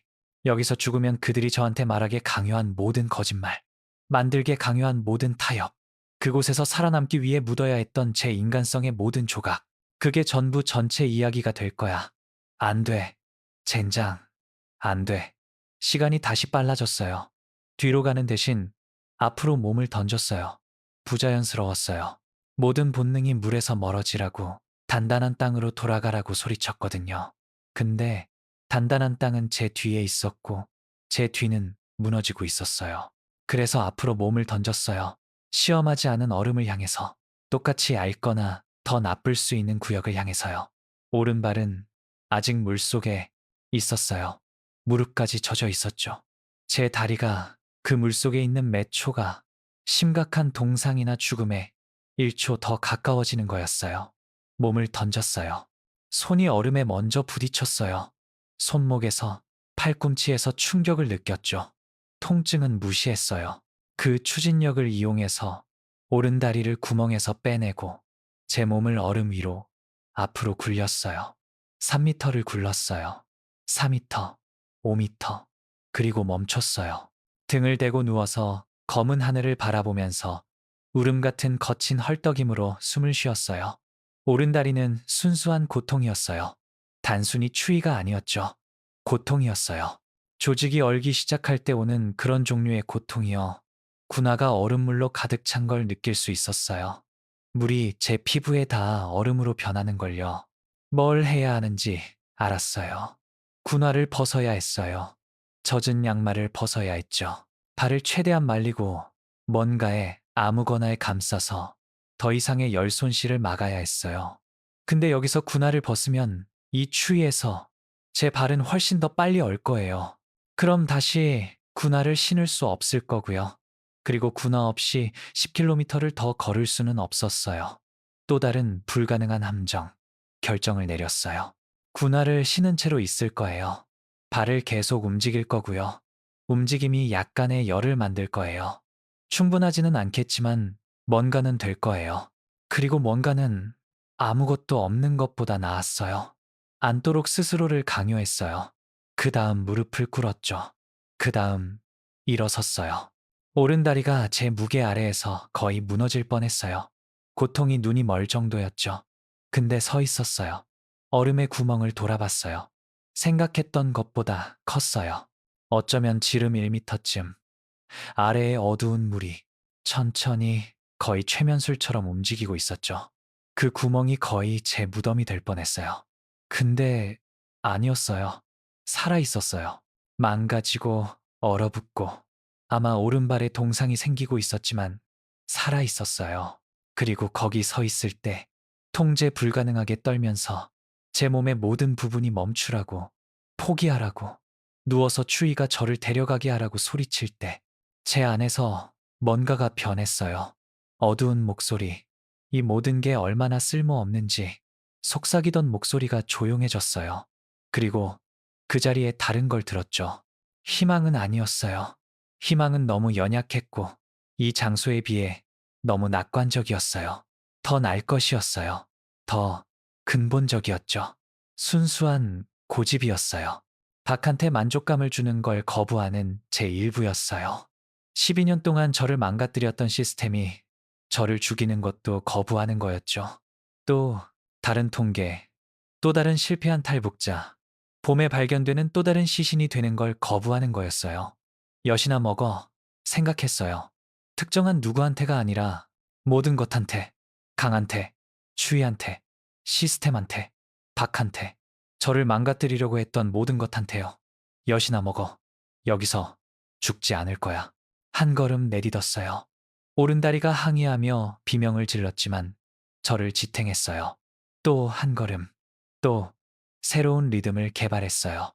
왼다리로 무게의 대부분을 지탱하며 세 걸음, 그 다음 오른쪽으로 조심스러운 한 걸음, 더 느렸어요. 서툴렀죠. 근데 작동했어요. 고통은 다른 종류의 동반자가 됐어요. 더 이상 긴급한 경보가 아니었죠. 모든 생각의 배경에 있는 일정하고 고통스러운 윙윙거림이었어요. 그것과 함께 사는 법을 배웠어요. 그걸 통해 기능하는 법을요. 그리고 계속 움직였어요. 얼음을 뚫고 떨어진 후 얼마나 오래 걸었는지 모르겠어요. 시간은 유동적이고 비현실적인 뭔가가 됐거든요. 1시간이었을 수도 있어요. 3시간이었을 수도 있고요. 제가 아는 건 딱 하나였어요. 걸음, 멈춤, 듣기. 걸음, 멈춤, 듣기. 달이 하늘을 가로질러 움직였어요. 그건 시간이 지났다는 뜻이었죠. 더 가까워졌다는 뜻이었어요. 뭐에 더 가까워졌는지는 확신할 수 없었어요. 반대편에, 안전에, 자유에 그 단어들은 의미를 잃었어요. 지금만 있었어요. 다음 걸음만 있었죠. 그리고 멈추게 만드는 걸 봤어요. 불빛. 저 멀리 중국 해안에 불빛이 있었어요. 많지는 않았어요.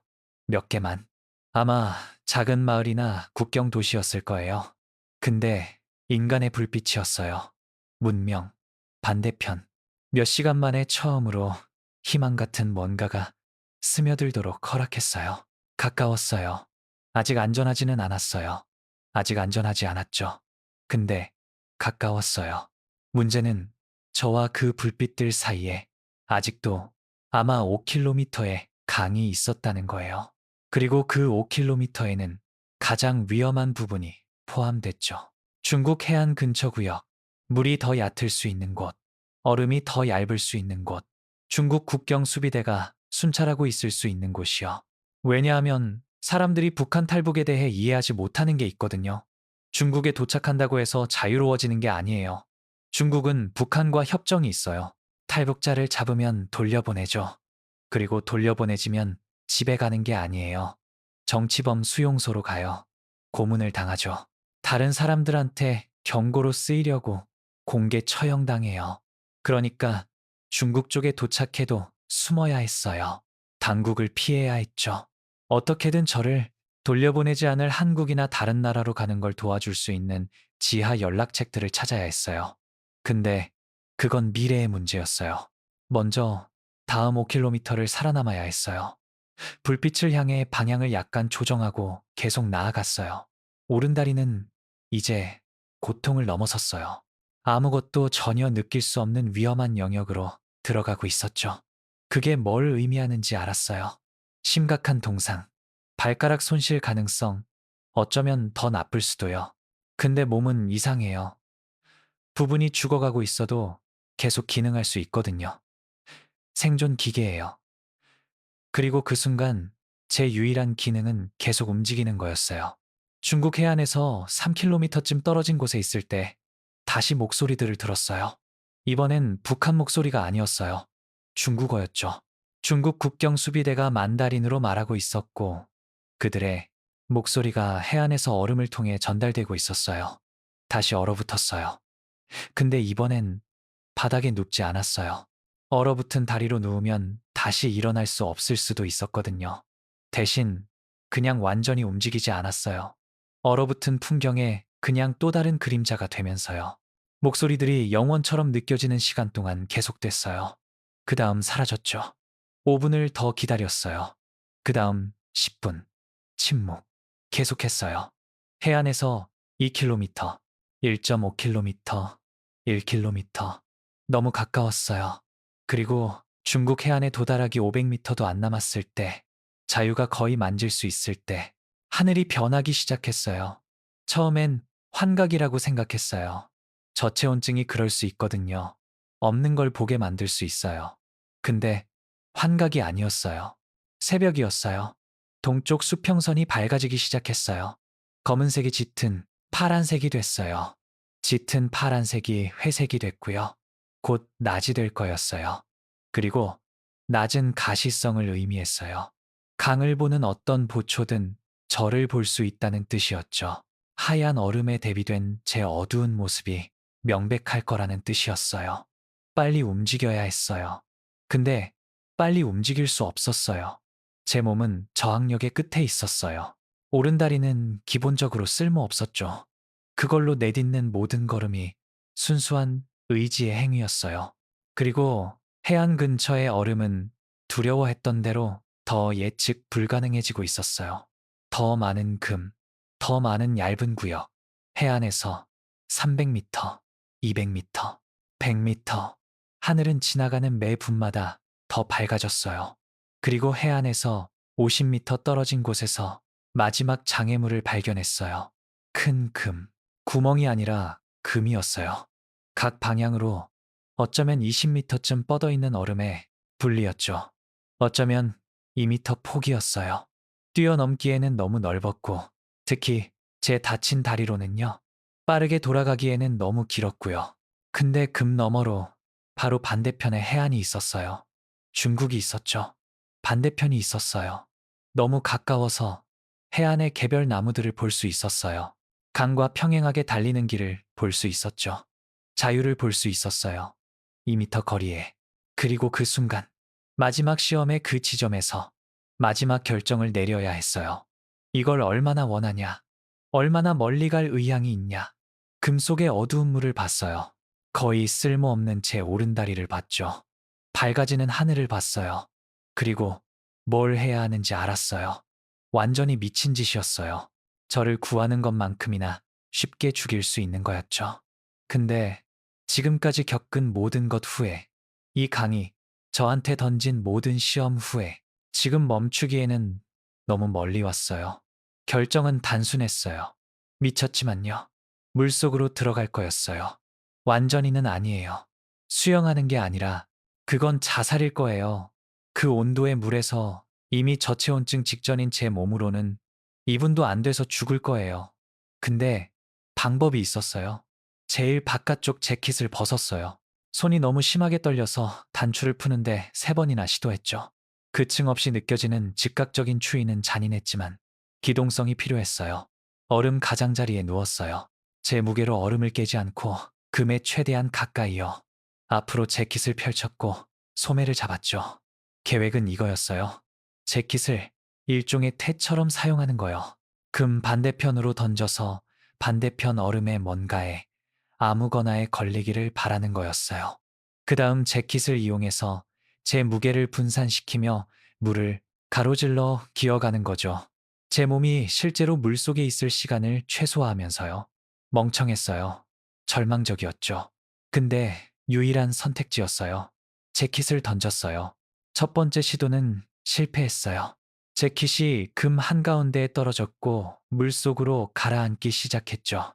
다시 끌어당겼어요. 이제 흠뻑 젖어서 훨씬 더 무거웠어요. 거기서 떨어지는 물이 제 손에서 즉시 얼기 시작했죠. 두 번째 시도. 이번엔 더 세게, 더 큰 아크로 던졌어요. 반대편에 떨어졌어요. 간신히. 한쪽 소매는 단단한 얼음 위에, 다른 쪽은 가장자리에 걸쳐 있었죠. 이상적이지 않았어요. 근데 그래야만 했어요. 제 쪽 소매들을 주먹으로 꽉 쥐었어요. 재질이 얼어붙은 물 때문에 미끄러웠죠. 소매들을 제 손목에 2번 감았고 그 다음 남은 힘을 다해서 꽉 쥐었어요. 3번 깊게 숨을 쉬었어요. 그리고 속으로 몸을 떨어뜨렸어요. 물이 제 가슴을 망치처럼 강타했어요. 충격이 너무 강렬해서 제 몸의 모든 근육이 무의식적으로 수축했어요. 목이 다쳤죠. 숨을 쉴 수 없었어요. 생각할 수 없었고요. 피부에 몇 센티미터를 태우는 액체 얼음만 있었어요. 근데 제 손은 순수한 생존 본능으로 재킷을 잡고 있었어요. 당겼어요. 팔이 추위와 피로로 너무 약해져서 불가능해 보였어요. 매번 당기는 게 고통이었죠. 물이 이제 제 목까지 왔어요. 턱을 핥고 있었고요. 다시 당겼어요. 15cm 진전. 제 다리는 뒤에서 물속에서 쓸데없이 발차기 했어요. 어떤 받침점이든 앞으로 밀어줄 뭐든 찾으려고요. 아무것도 없었어요. 또 당겼어요. 손가락이 너무 감각이 없어서 아직 재킷을 잡고 있는지 아닌지 느낄 수 없었어요. 그냥 잡고 있다고 믿을 수밖에 없었죠. 물이 이제 제 입에 있었어요. 미네랄 맛, 얼음 맛, 죽음의 맛이 났어요. 뱉고 다시 당겼어요. 그리고 기적적으로 제 손가락이 반대편의 단단한 얼음에 닿았어요. 재킷을 놓고 얼음에 손가락을 박았어요. 어떤 금이든 어떤 불완전성이든 붙잡으려고요. 하나 찾았어요. 작은 금. 1cm 깊이보다 크지 않았지만 충분했어요. 가진 모든 걸로 제 몸을 앞으로 당겼어요. 제 가슴이 물에서 나왔어요. 그다음 배. 제 다리는 아직 물에 걸쳐 있었고 미친 듯이 발차기 했죠. 계속 당겼어요. 계속 기어갔고요. 센티미터씩, 센티미터씩. 그리고 완전히 물 밖에 있었어요. 금 반대편 얼음 위에 납작 누워서 물 밖에 물고기처럼 헐떡이면서요. 건넜어요. 근데 축하할 수 없었어요. 안도감조차 느낄 수 없었죠. 왜냐하면 이제 허리부터 위로 흠뻑 젖어 있었거든요. 제 상체의 모든 부분이 이미 제 피부와 옷에서 얼기 시작하는 얼음물로 덮여 있었어요. 바람이 제 젖은 몸 위로 불었고 풍냉 효과는 마치 다시 물속에 잠긴 것 같았어요. 움직이지 않으면, 지금 열을 만들지 않으면 몇 분 안에 저체온증으로 죽을 거였어요. 일어서도록 스스로를 강요했어요.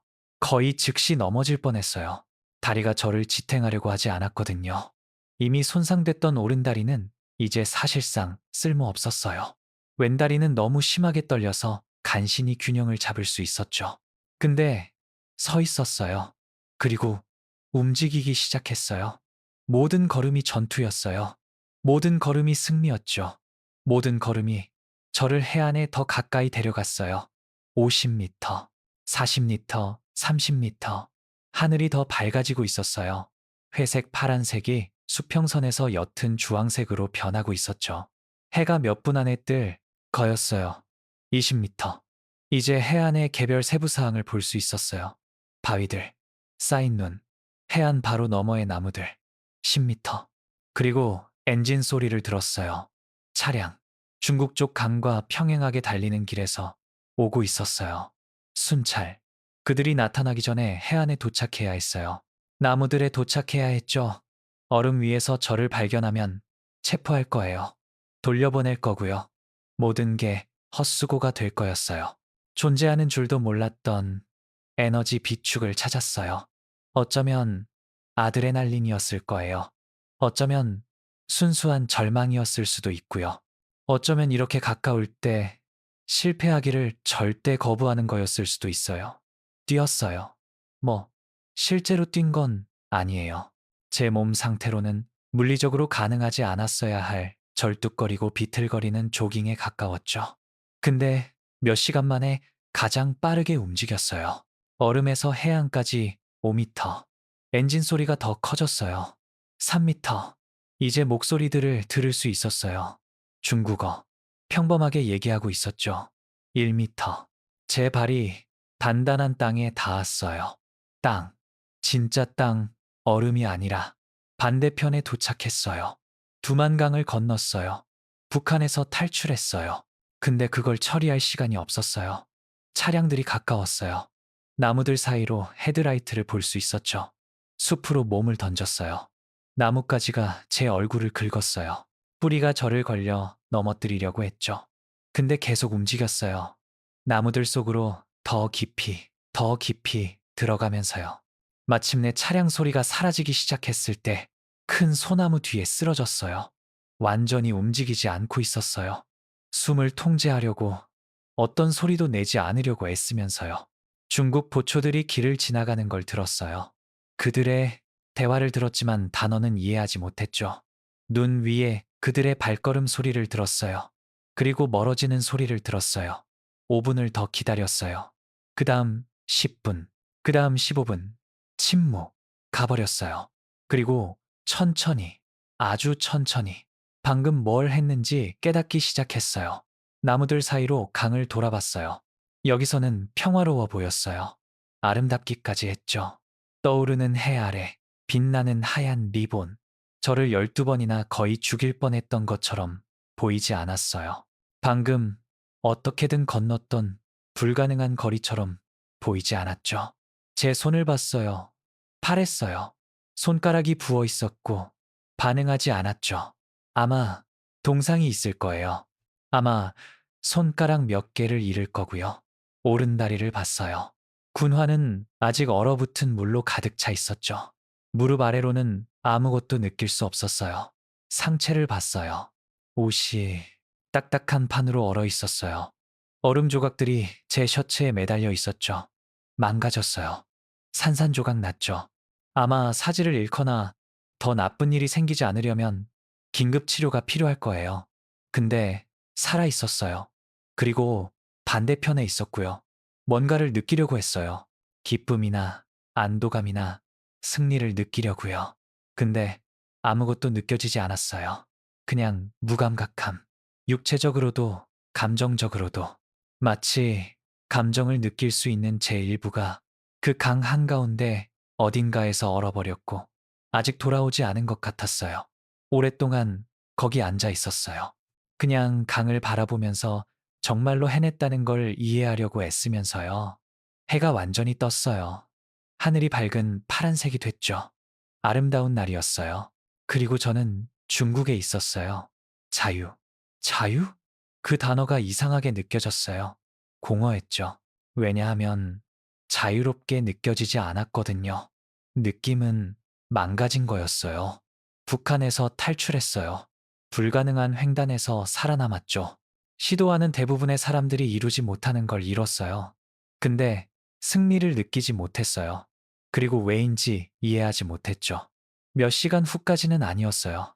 버려진 헛간을 찾아서 마침내 멈추는 걸 허락했을 때, 마침내 일어났던 모든 걸 처리하는 걸 허락했을 때, 감정들이 마침내 왔어요. 그리고 왔을 때 제가 예상했던 감정들이 아니었어요. 안도감이나 기쁨이 아니었어요. 완전히 다른 거였죠. 제 평생 이렇게 강렬하게 느껴본 적 없는 뭔가였어요. 근데 그 순간에 대해 간이할 수 없었던 것이 마침내 저를 망가뜨린 것에 대해 말씀드리기 전에 방금 한 일의 진짜 대가를 이해하셔야 해요. 왜냐하면 그 강을 건너는 건 단순히 물과 얼음을 건너는 게 아니었거든요.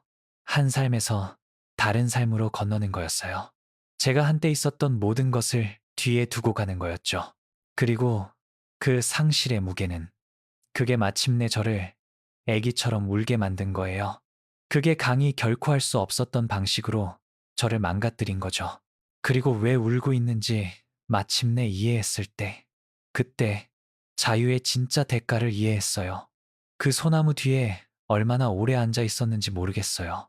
시간은 이상하고 탄력적인 뭔가가 됐어요. 1시간이었을 수도 있어요. 3시간이었을 수도 있고요. 해가 하늘을 올라가고 있었어요. 그건 알았죠. 빛이 더 밝아지고 더 따뜻해지고 있었어요. 근데 저는 더 따뜻해지지 않았어요.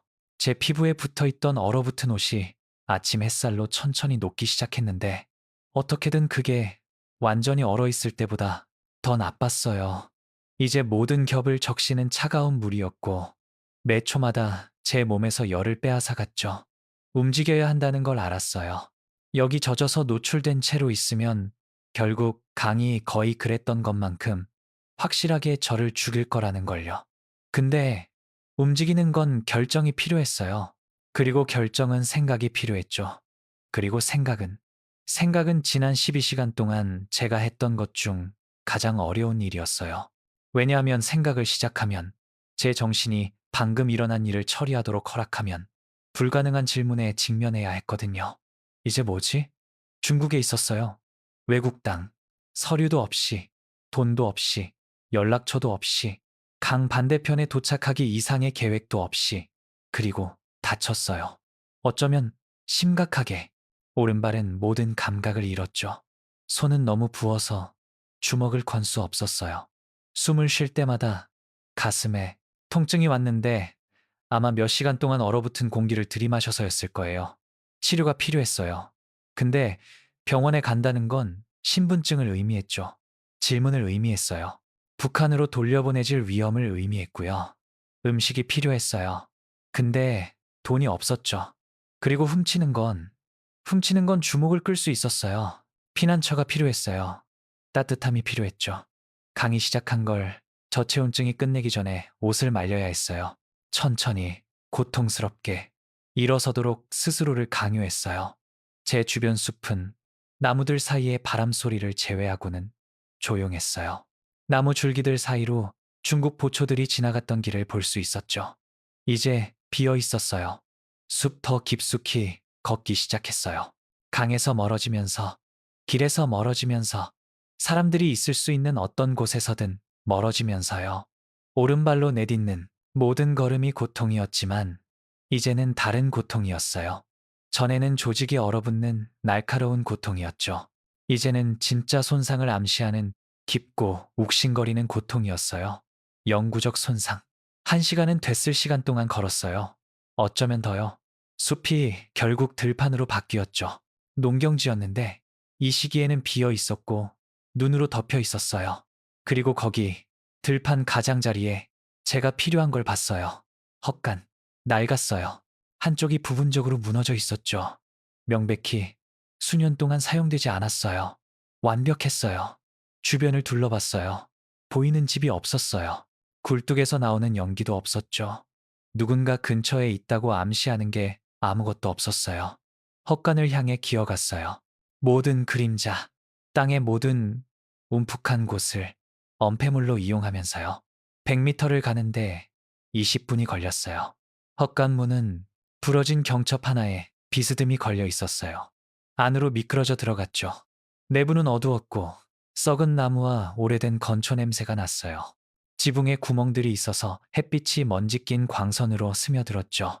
바닥은 젖은 집과 잔해로 덮여 있었어요. 근데 바람 밖이었어요. 그리고 그게 중요한 거였죠. 뒤쪽 구석을 찾았어요. 문에서 최대한 멀리 비교적 건조한 오래된 건초 더미가 있는 곳이요. 그 위로 쓰러졌어요. 그리고 그때 마침내 중국 땅을 밟은 이후로 피하고 있던 걸 마주해야 했어요. 젖은 옷을 벗어야 했어요. 바깥 재킷부터 시작했어요.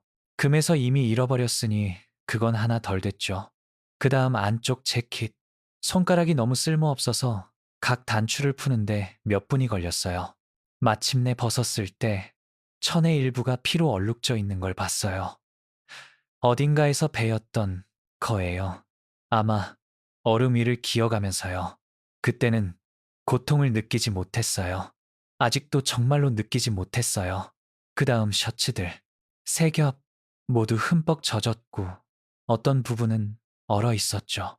각각을 마치 뭔가를 벗기는 것처럼 제 피부에서 벗겨내야 했어요. 제 가슴과 배가 파랬어요. 문자 그대로 파랬죠. 그리고 받은 기억도 없는 멍으로 덮여 있었어요. 셔츠들을 부러진 대들보에 걸었어요. 공기로 조금이라도 마르기를 바라면서요. 그 다음 가장 어려운 부분이 왔어요. 오른발. 제 발을 보는 걸 피하고 있었어요. 군화를 벗는 걸 피했던 건 어떤 수준에서 볼 게 나쁠 거라는 걸 알았기 때문이었죠. 근데 더 이상 피할 수 없었어요. 군화를 잡고 벗으려고 했어요. 움직이지 않았죠. 얼어붙은 물이 제 발에 붙여놨던 거예요. 더 세게 당겼어요. 뭔가 풀리는 걸 느꼈는데 좋은 방식은 아니었어요. 날카로운 고통이 제 다리를 타고 올라갔죠. 근데 군화가 벗겨졌어요. 양말은 천과 피와 물이 얼어붙은 엉망이었어요. 천천히 벗겨냈죠. 그리고 제 발을 봤어요.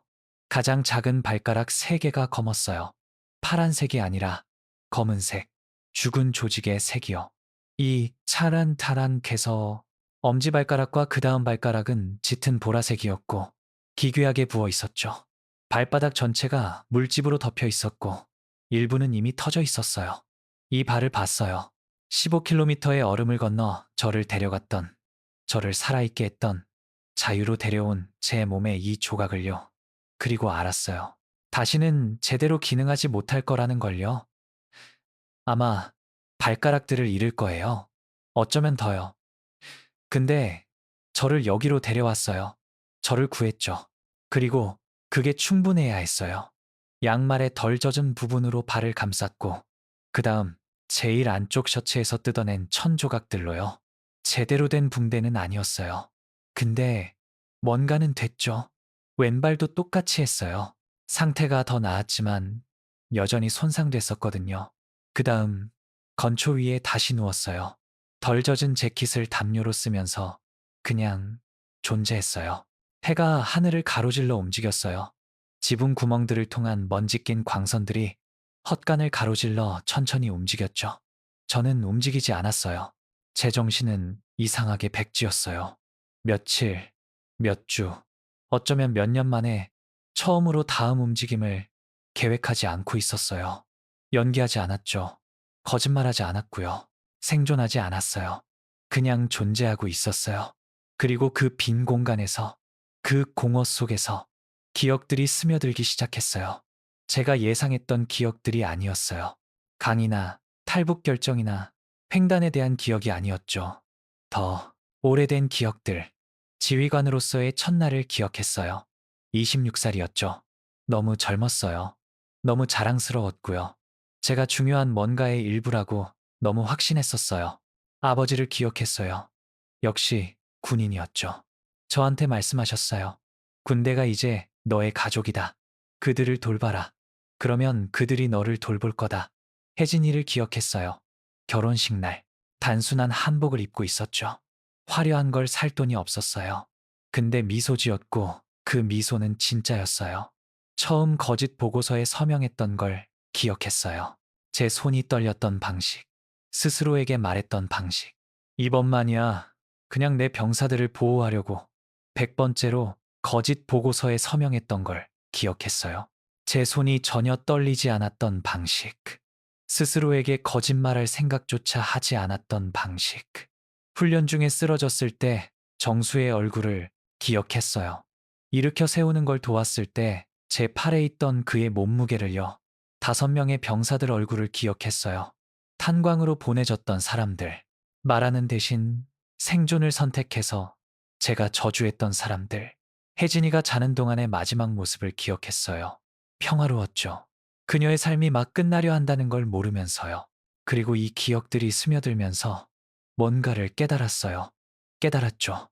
생존에 너무 집중하고 탈출의 물리적 행위에 너무 사로잡혀서 제가 한 일을 정말로 처리하지 못했다는 걸요. 단순히 횡단만이 아니라 모든 것, 아내를 버렸어요. 경고도 없이, 설명도 없이. 그녀는 깨어날 거고, 저는 그냥 사라져 있을 거예요. 그리고 그들이 그녀한테 올 거고요. 신문할 거예요. 공모 혐의로 고발할 거죠. 뭘 알았는지, 언제 알았는지, 왜 보고하지 않았는지 물을 거예요.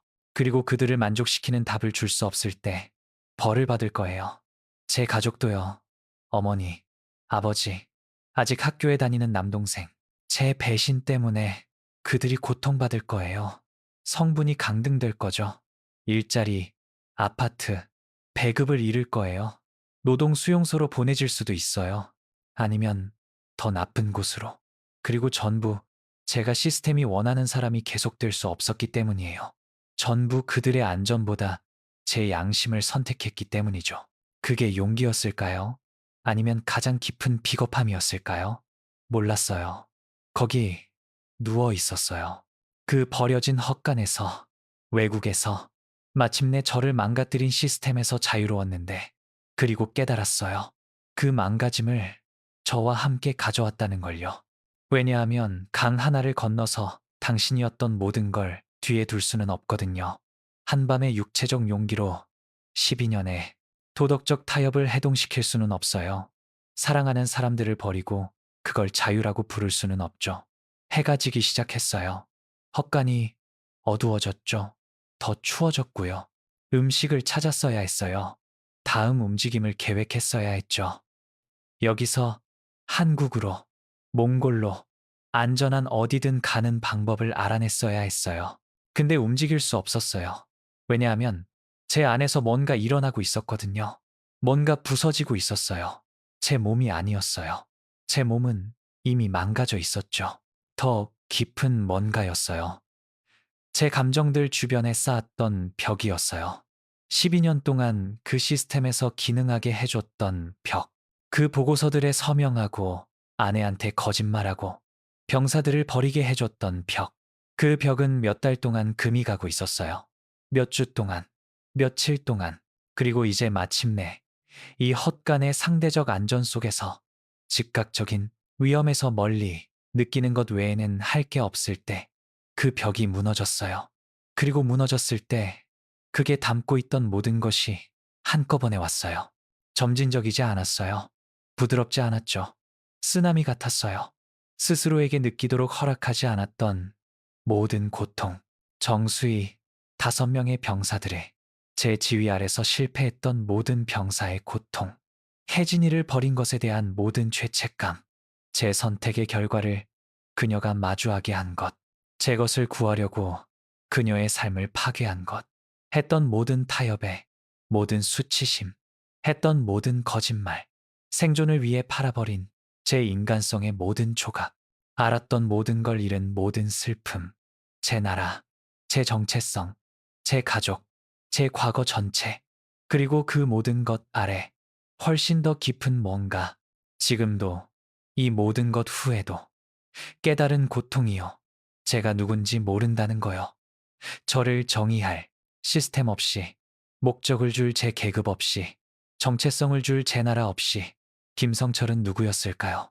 강을 건넌 이 사람은 누구였을까요? 몰랐어요. 그리고 그걸 모른다는 것, 그 답을 가지지 못한다는 건 그 강에서 마주했던 어떤 것보다 더 무서웠어요. 왜냐하면 강은 당신을 죽일 수만 있거든요. 근데 정체성을 잃는 건 그건 다른 종류의 죽음이에요.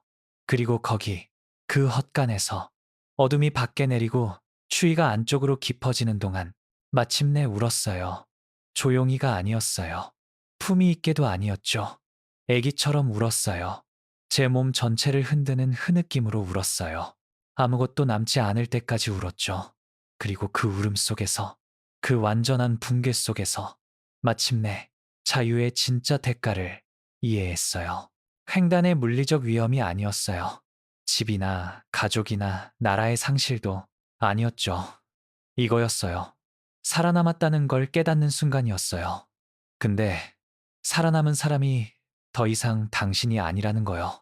이제 처음에 던진 질문에 답할 수 있어요. 한국에 마침내 도착했을 때 왜 울었을까요? 헛간 직후는 아니었어요. 몇 주가 지났죠. 중국 국경 마을에 숨어 지내고 탈북자를 돕는 기독교인들의 지하 네트워크와 연락하고 덮인 트럭 뒤에서 여행하고 더 많은 국경을 넘은 몇 주였어요. 결국 몽골에 도착했어요. 그 다음 한국 대사관, 그 다음 마침내 서울에요.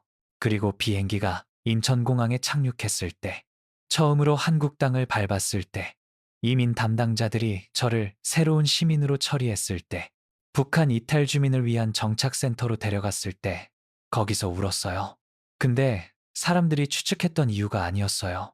센터 직원들은 기쁨의 눈물이라고 생각했어요. 안도해. 마침내 탈출의 안전을 느끼고 있다고 생각했죠. 근데 틀렸어요. 있잖아요. 헛간에서 서울까지 몇 주의 그 여정에서 생각할 시간이 많았어요. 처리할 시간. 그 강에서 정말로 잃은 게 뭔지 이해할 시간. 그리고 마침내 이해한 건 이거였어요. 그 강을 건넜을 때 나라만 뒤에 둔 게 아니었어요. 제가 한때 있었던 모든 버전의 저를 뒤에 뒀어요. 김성철, 전쟁 영웅의 손자. 김성철, 자랑스러운 군 지휘관. 김성철, 남편. 김성철, 아들. 김성철, 조선민주주의 인민공화국 시민. 그 모든 정체성이 그 강에서 죽었어요.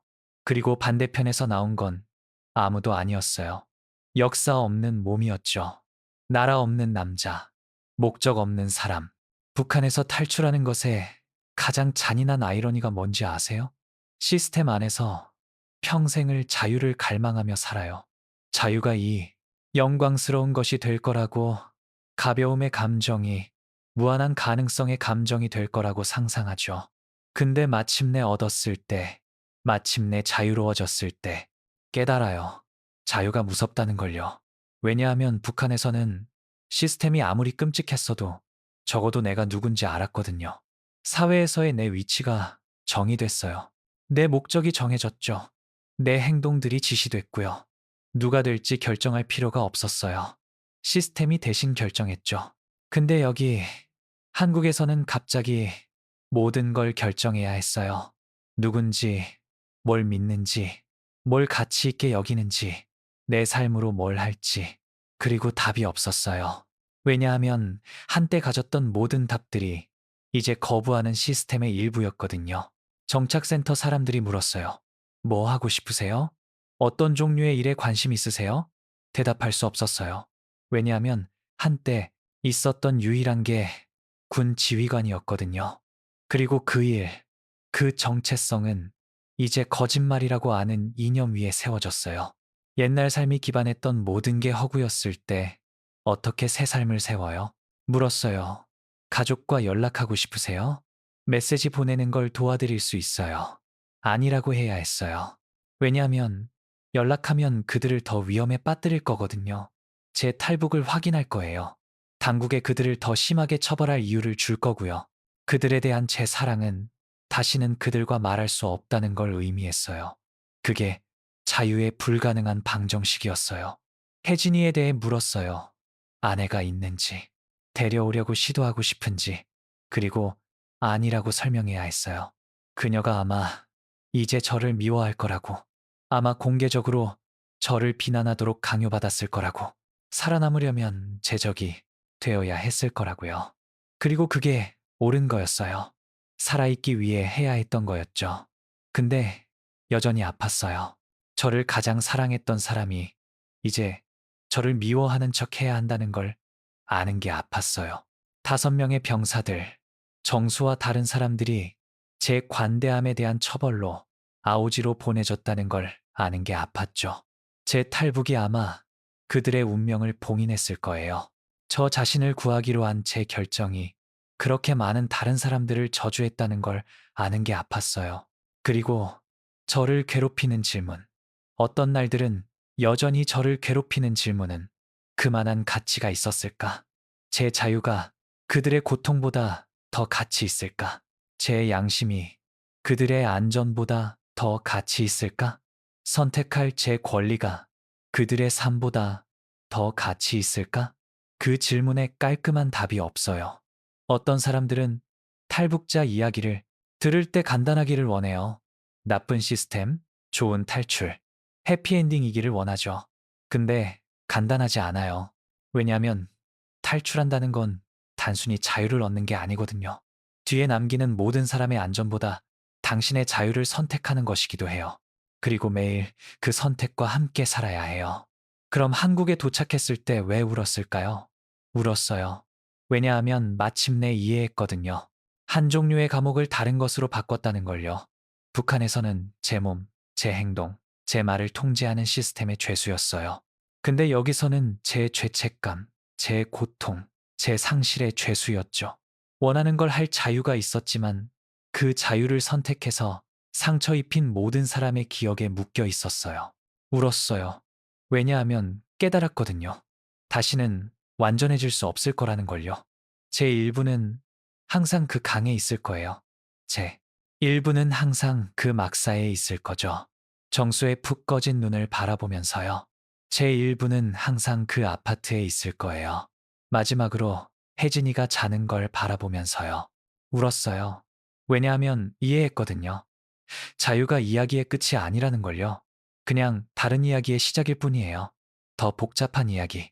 당신을 정의했던 모든 것이 사라졌을 때 누군지 알아내야 하는 이야기죠.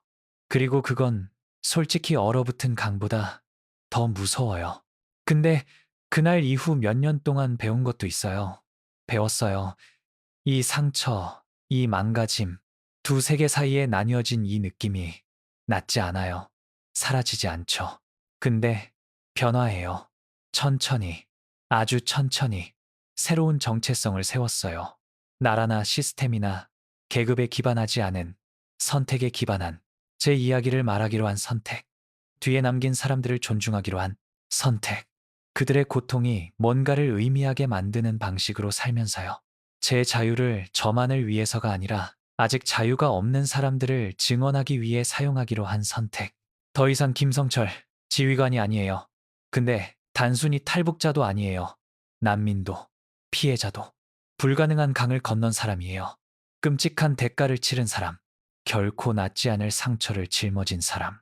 근데 또한 선택한 사람이죠. 위험을 감수한 사람, 시스템이 원하는 사람이 계속되기를 거부한 사람. 그리고 그 안에 구원 같은 게 있어요. 완전한 구원은 아니에요. 구원도 아니고 해피엔딩도 아니죠. 근데 뭔가 한때 있었던 사람의 죄에서 세워진 목적, 옳은 대가였을까요? 공정한 교환이었을까요? 모르겠어요. 솔직히 모르겠어요. 근데 제 선택이었어요. 그리고 그것과 함께 살아야 해요. 그리고 어쩌면 그게 자유가 정말로 먼지일 수도 있어요. 고통의 부재가 아니에요. 결과의 부재도 아니고 상실의 부재도 아니죠. 당신의 고통을 선택할 능력이에요. 당신의 결과를 선택할, 뭘 희생할지, 뭘 보호할지 선택할. 강이 제게서 모든 걸 빼앗았어요.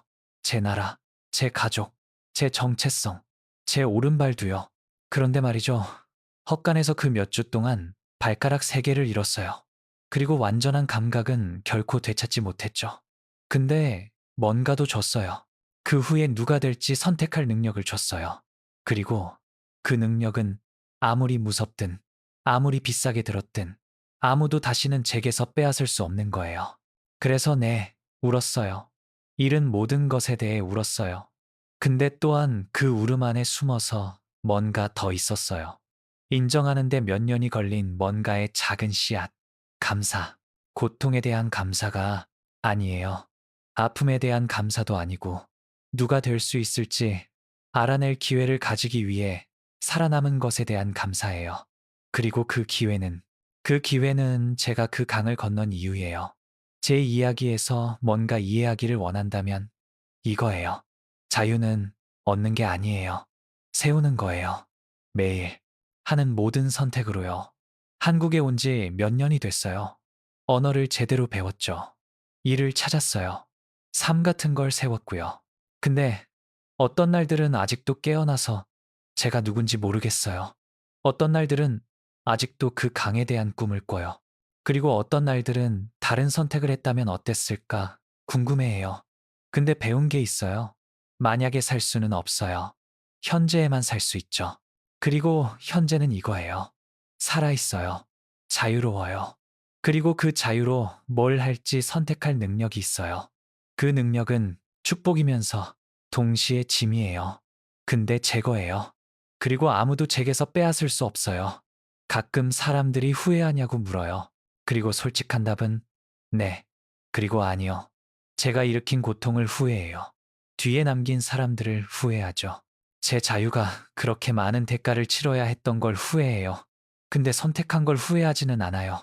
왜냐하면 대안은 거울에서 저를 알아볼 수 없는 사람으로 계속 사는 거였거든요. 그리고 그건 저한테는 다른 종류의 죽음이었어요. 제 이야기에 명확한 교훈이 있는지 모르겠어요. 거기서 끌어낼 수 있는 보편적인 교훈이 있는지 모르겠죠. 근데 어쩌면 이거예요. 자유는 고통의 부재가 아니에요. 선택의 존재예요. 그리고 가끔 자유로워지는 유일한 방법은 절대 치를 수 있을 거라고 생각하지 못했던 대가를 기꺼이 치르는 거예요. 그 강이 제게서 모든 걸 빼앗았어요. 근데 다른 모든 게 사라졌을 때 누가 될 수 있을지 알아낼 기회를 줬어요. 그리고 알고 보니 그 사람은 자기 선택들과 함께 살 수 있는 사람이에요. 그 강을 돌아보며 말할 수 있는 사람이죠. 네, 끔찍했어요. 네, 상상했던 것보다 더 많이 잃었어요. 네, 결코 낫지 않을 상처를 짊어지고 있어요. 근데 다시 할 거예요. 왜냐하면 그 강 반대편에는 제 자신이 될 가능성이 있거든요. 그리고 그 가능성은 그 얼음 위를 내디딘 모든 걸음의 가치가 있어요.